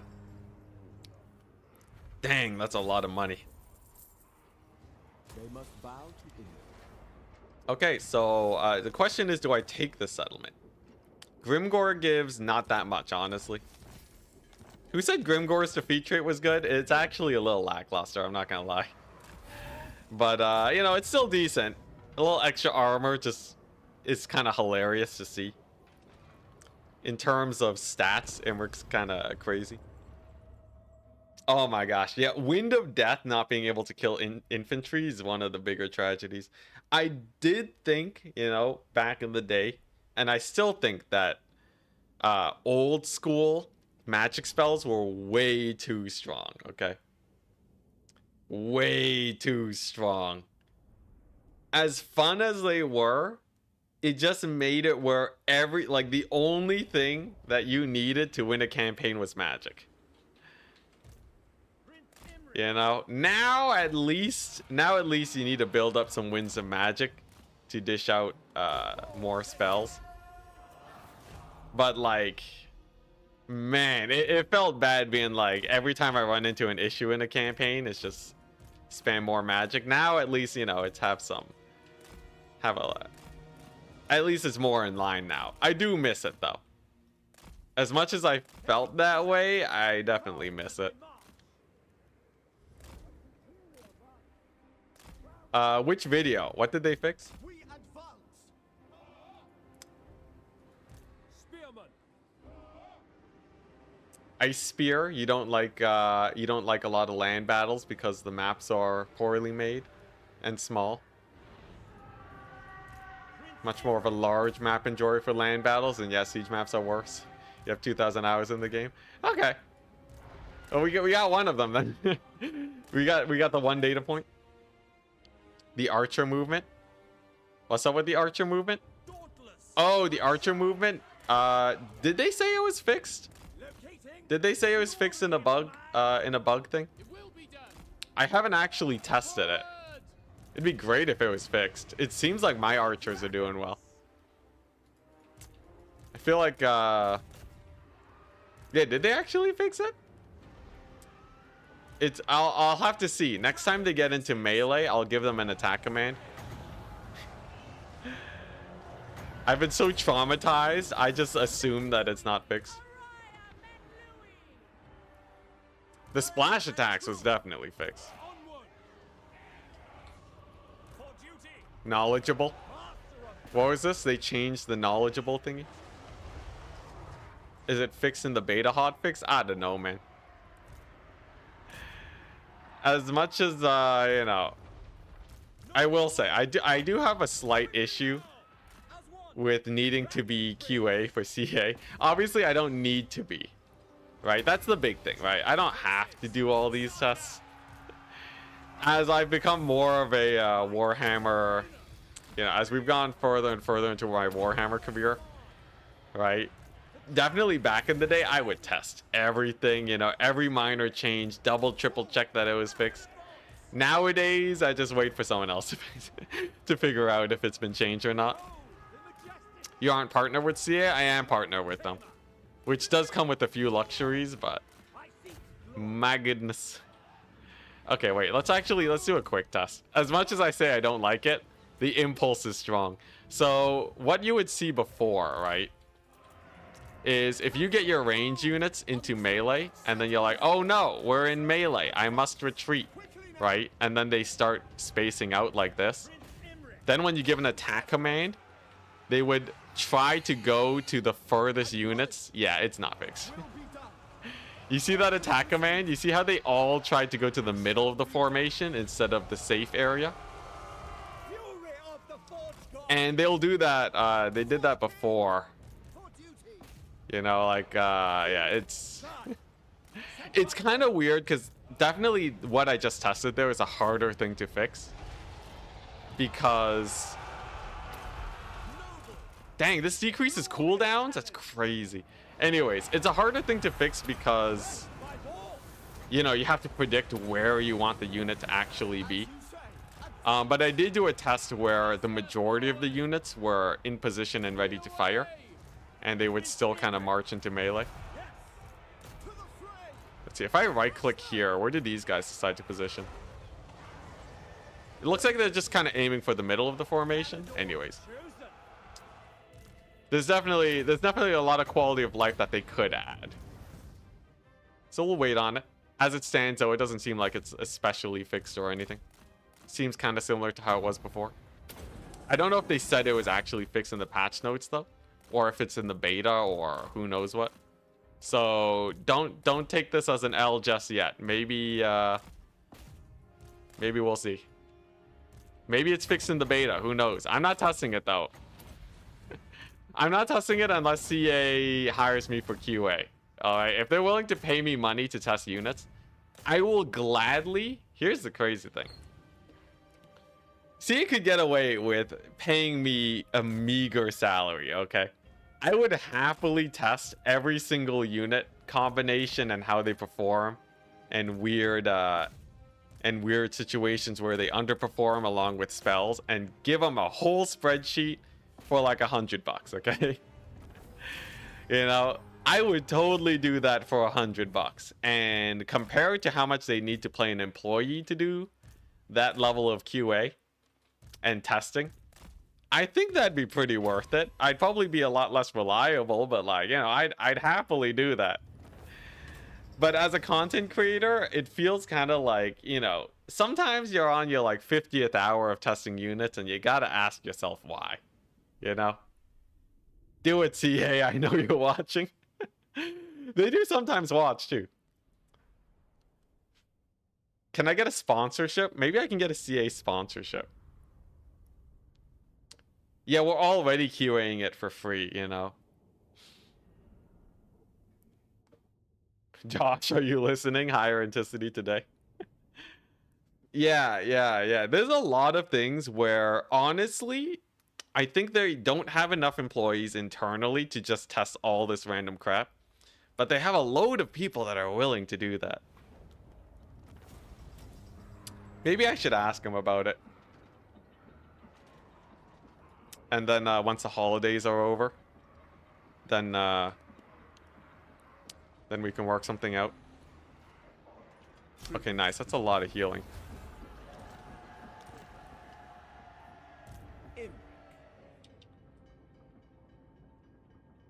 Maybe I'll message him right now.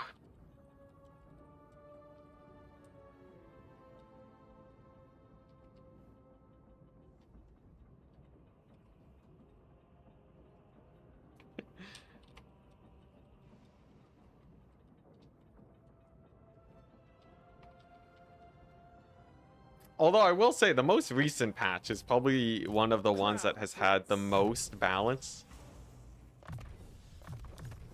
As much as we BM them and complain, the recent patch is actually fairly well balanced. I think there was only a handful of units that didn't do well. So maybe they do have it covered. Ask for $50 an hour. Well, you know, at that point it just becomes not economic. I think maybe like there's some small things that can be done though. It's definitely a little bit pretentious to be like to just walk on up and be like, hey, you know, I feel like I could do better than what you have internally. But you know, there's precedent for it, right? There's precedent. I'm gonna go for it anyways. Worst case scenario, he says no, right? Global recruit, by the way, on Dragon Princes is 4 turns, Ripperonis. Local recruit it is then. Imric, though, is trailblazing. Do I need more units? Not really, right? You should value yourself more. I mean, your knowledge of this game and the time you spend is actually worth much more than $100.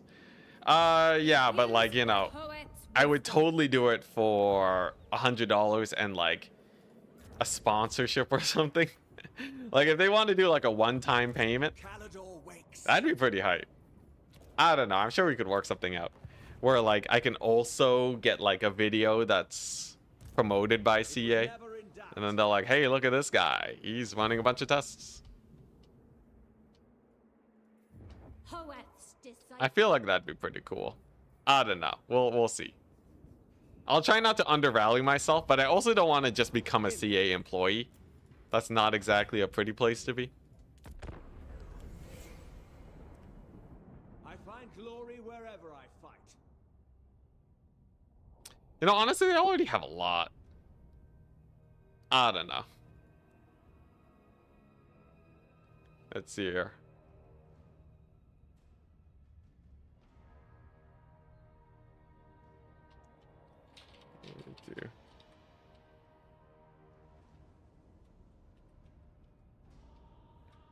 Verse more involved testing. The one thing for sure though, if it's not me, there's some community members that will figure things out like immediately. So like they figured out exactly what the problem was with monstrous units on day 1. That level of testing is insane, right? And 100% it's people just ramming units together and figuring out issues.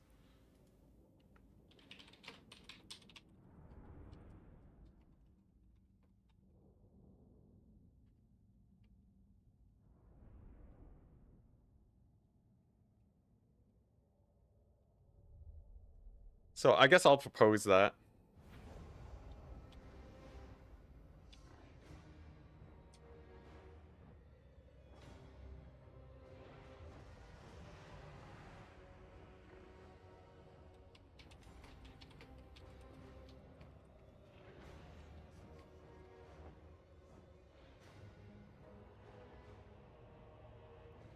All right. Proposals in. Worst case scenario, nothing comes of it. Best case scenario, maybe I can get some people in the community some jobs. There's a Chinese modder that tested it first. Hey, yo, sick. Yeah, it's crazy some of the community members, how much time and effort they are willing to put into figuring things out. You have a lot of like people just around that just have so much knowledge in a specific area of the game that I feel like CA could make use of. Not only that, but they also have a whack load of passion. Like, we're talking like thousands of hours, right?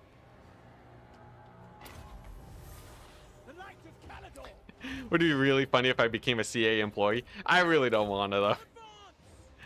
I like, you know... Okay, here's the thing, right? If CA want to hire me to stream Total War games... Alright. That, you know, maybe we'll talk, alright? Give me some creative freedom. The thing is, though, right? If I actually get employed, they're gonna give me a list of things I can't say. I can't be like, man, see, don't play their games. What's going on, right? Because obviously we're employed at that point. But also, right, we can't just rip off. I can't talk about random shenanigans.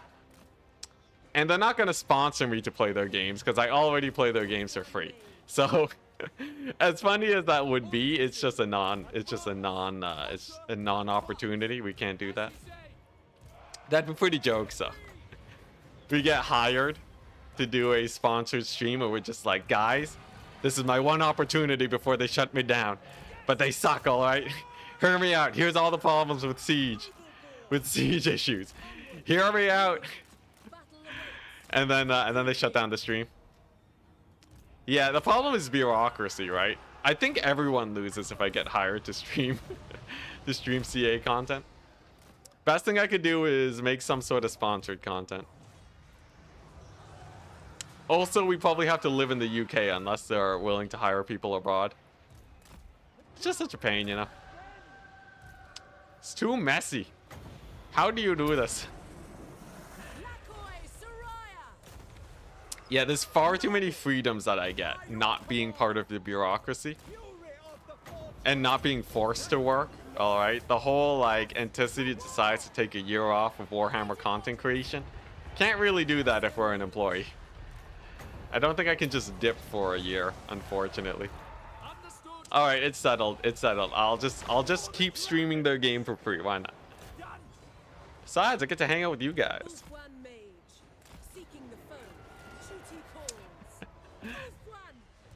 Yeah, I just look, if they're willing to sponsor a stream where I complain about how sieges need to be reworked for the 10th time, sure. All right. Who knows? Who knows? Maybe they'll sponsor that. Hey, nice. We got their hero. Sick. Got their other hero. Nom nom. And then nom nom. And then we're good. Who's left?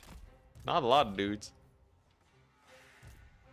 I will say though, these Infernal Guard are tanky, man. They are so tanky.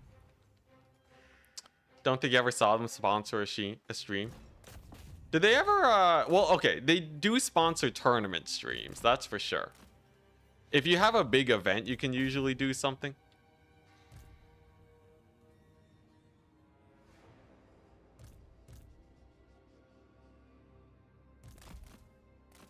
"24-hour siege stream, take it or leave it." That would be pretty jokes. That would be pretty jokes.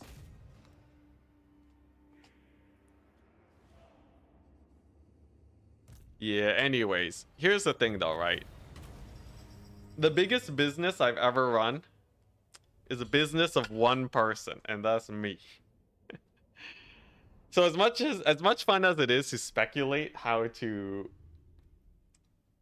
get CA to get these things implemented, this is definitely outside of my area of expertise. As a player, realistically, all right, real talk, the only thing I know is what the problems are. Actually fixing them and managing bureaucracy, you know, I am technically a CEO, all right? Any CEO positions out there that need filling? Actually, in lieu of current events, maybe not. Maybe not. Let's not get too deep into that. But I heard the memes are great, even though it is kind of weird. I feel weird talking about it. Anyways, let's just stray away from that issue and talk about the game. All right, I feel like game-wise, Crown Prince. I'm not qualified. I'm not nearly qualified enough. Prince of Calador. It's fun though. It's definitely fun to pretend that we are. Boundless And you know what? We got the word of Josh that he's also okay with me just riffing off every once in a while. So we're sticking with that. Here we go. Chaos Dwarves, Annihilation Nation. They left Zar Nagrund completely undefended. This should be an easy fight. I also need food.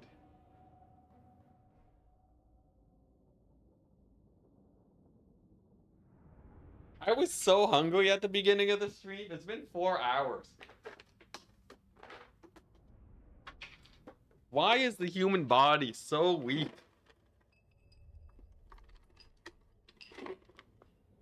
I need like... I just need like food slurry. Does anyone sell just food slurry on the cheap? I guess if I just have mashed potatoes. Man, I'm so spoiled. Living in today's modern society, I can like... the food accessibility is through the roof. Through the roof. And yet I still complain that it is not accessible enough. Until I can get an IV into my arm while I stream, I must eat.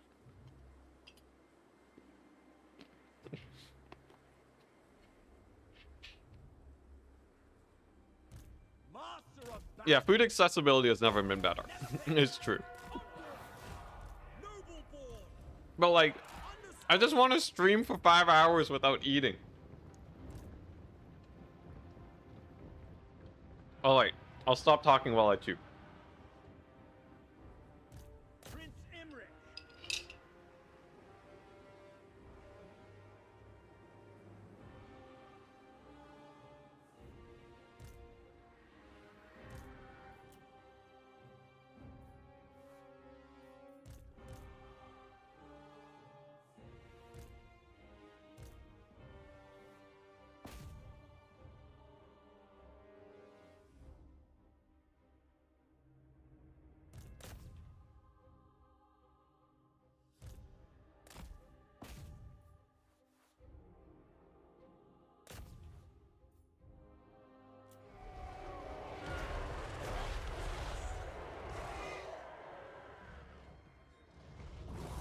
Eat a proper meal.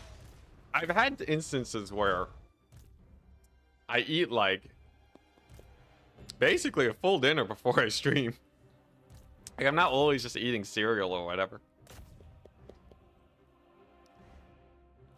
I guess this time I did eat instant noodles. Shame on me. I was like stuffed to the brim though. But it's not exactly like, you know, instant noodles. I had an egg and I had some rice and some meatballs. That should be enough, right? I got my, what's it? Also, you might be saying I'm missing veg. I have some carrot soup that I made. Some carrot soup slurry that I made the other day. So I've also been eating that. Don't worry about my veg, all right? We have loads of veg. But, I feel like that should be pretty filling.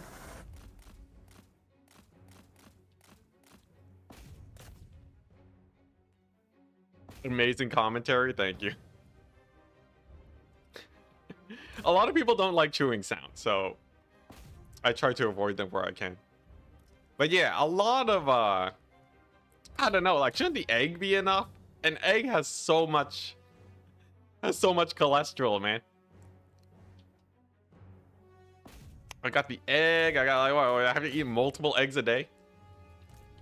Apparently, according to Google, and top Google search, of course, is the most reliable source ever. But if you actually just look at how many calories you're supposed to eat in a day, and how many calories are in one egg, apparently you shouldn't eat more than 2 eggs a day. Which is kind of crazy. Let me double check this fact. Calories a day. I know, like, you know, I'm not a weight loss expert or anything. I'm no, like, dietitian. I don't need anything. I don't know what I'm talking about. I just think it's very funny to be like... let's see here. Oh, no, not calories. Not calories. It's not calories. I mean, what's it? Cholesterol. Or is it cholesterol? What was it? No more than 300 milligrams per day. Cholesterol per egg. 373 milligrams. Yeah. Yeah, the recommended cholesterol is 300 per day, and one egg is 373. That's kind of spooky. That's kind of spooky.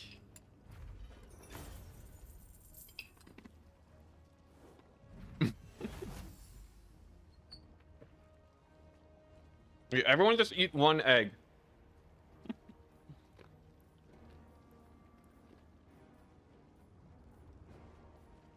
They will rebuild Calador's fort. Imric.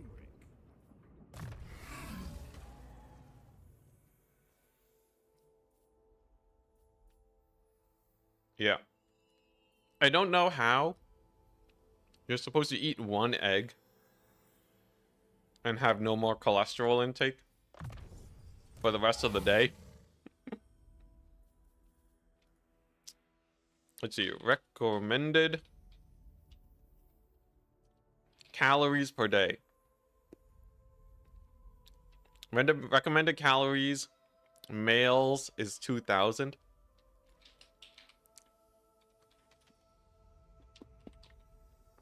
An egg is 155 calories. Actually, that's a lot less than I thought. I guess it kind of checks out, but Calador's champion. I don't know. Kind of weird. Kind of weird. Oh, anyways, let's fight this battle. Just remember, just a heads up. I know nothing about what I'm talking about when it comes to food. I just auto-resolve this. I know, I don't know what I'm talking about, so don't actually take what I'm saying with any grain of salt, but... Oh, easy. Does Caldor even still exist? Oh, god dang, they still exist. Yeah, obviously you need vitamins and proteins, right? Enticity does not recommend eating 50 eggs a day. But yeah, it's just kind of surprising, right? How are you supposed to sustain yourself with these numbers? The last. Man, I wish I could just be unhealthy. I wish I could just be an absolute blob and just be unhealthy. Unfortunately, I gotta watch out for that. Your boy Anticity's getting old. I'm about to, I'm on my way to my first middle-agedness. My first midlife crisis. Followed by another midlife crisis a little down the line. I gotta start exercising, I gotta start biking. High Elven Archmage. Master of High Magic. Anyway, this campaign's pretty done, right? I do have some recording and stuff that I want to do today. We have a tier 4 settlement. It's turn 21. How old are you? I won't give any specifics, but younger than most of my viewers. I'm actually about at the average. But yeah, we are... Son of the Phoenix. We're not an oldie, all right? I'm not old enough to be like a old school Rome 2 player. I didn't even play much WoW. Master of High 11? I'm not 11 years old. We've hit puberty, all right? Let's be clear here. I wield the wind. Anyways, it's pretty done, right? Calls. They'll suffer the might of Zafari. Like I don't think we lose anymore. Like I'll hit a couple end turns just to see, but We're at a point where I'm recruiting dragon princes in one turn. We have Kalidor for the lulls. We have Imric, absolute raid boss, indestructible army. Infused by Hoeth's wisdom. Let's just hit the end turn and see what happens. An archmage is accustomed to 41 years old. Yeah, Asian don't raisin, right? Is that Asian don't raisin? That's the phrase. I'm actually 100 years old. 22 probably? Dang. You just hit 21? Dang. Look, I've seen my viewer statistics though. Maybe the elderly here. I'm sorry, guys. I'm sorry. Yeah, maybe the elderly here in your mid-30s, you know, just don't comment as much as us younguns, you know. Your poor fingies are just falling off the bone. You know, you might not even know how to operate technology with how old you are. Like, okay, I'm so sorry. Why am I alienating the majority of my audience? Does that make it even worse that I just said that? Maybe. How's this going? Kalidor's gonna die instantly. Okay, so Kalidor has no chance, right? We'll just get rid of that. Regardless. Yeah, I think we're basically, I think we're good. The darn whippersnapper. Do you guys even have teeth? Like, how does chewing work at such an extraordinary age? Okay. All right. Enough of that. Enough of that. Yeah, we're pretty good. I've been sitting at negative income, but we're fine. We got a dragon encounter in a little bit. Dragon Prince. But like Zar Nagrund is just insane now, right? Loyalty is all. There's like nothing here that can kill me. I'm just auto-resolving through these greenskins. Like, I don't even need an auto-resolve. We would have won anyways. I think we done it.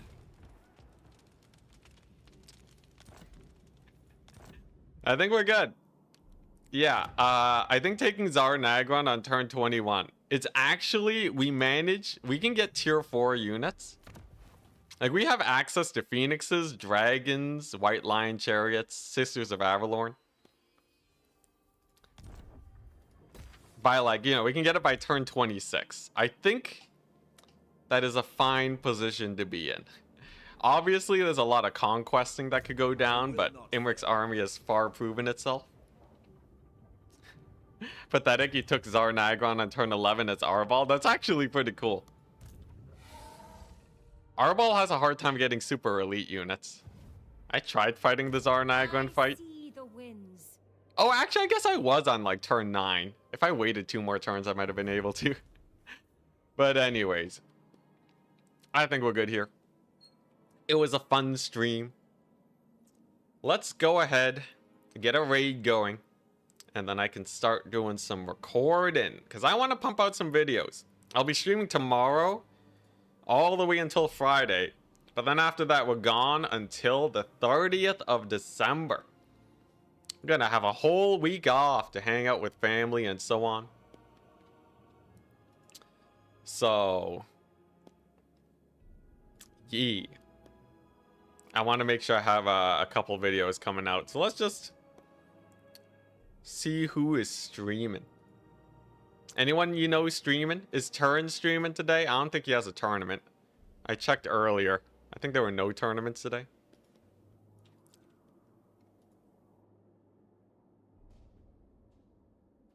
Who do we got? We have...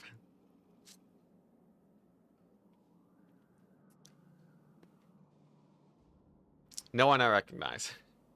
Akori was streaming when you started?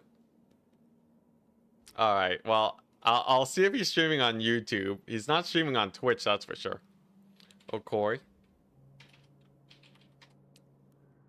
Akori, he streamed...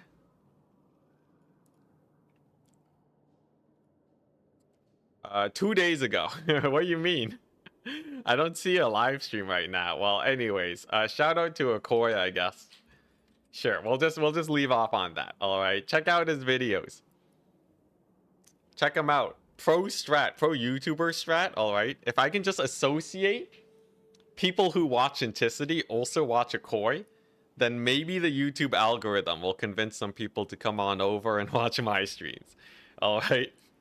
Do it for me. Check out Akoi for me. If you give him a like, and then you go to my videos and you give me a like, maybe, you know, then the YouTube gods shall smile upon us. Anyways, worst case scenario, Akoi gets some viewers. He has some great videos too. So yeah, I think that's basically it. Peace out. Have a wonderful day, and I'll see you tomorrow.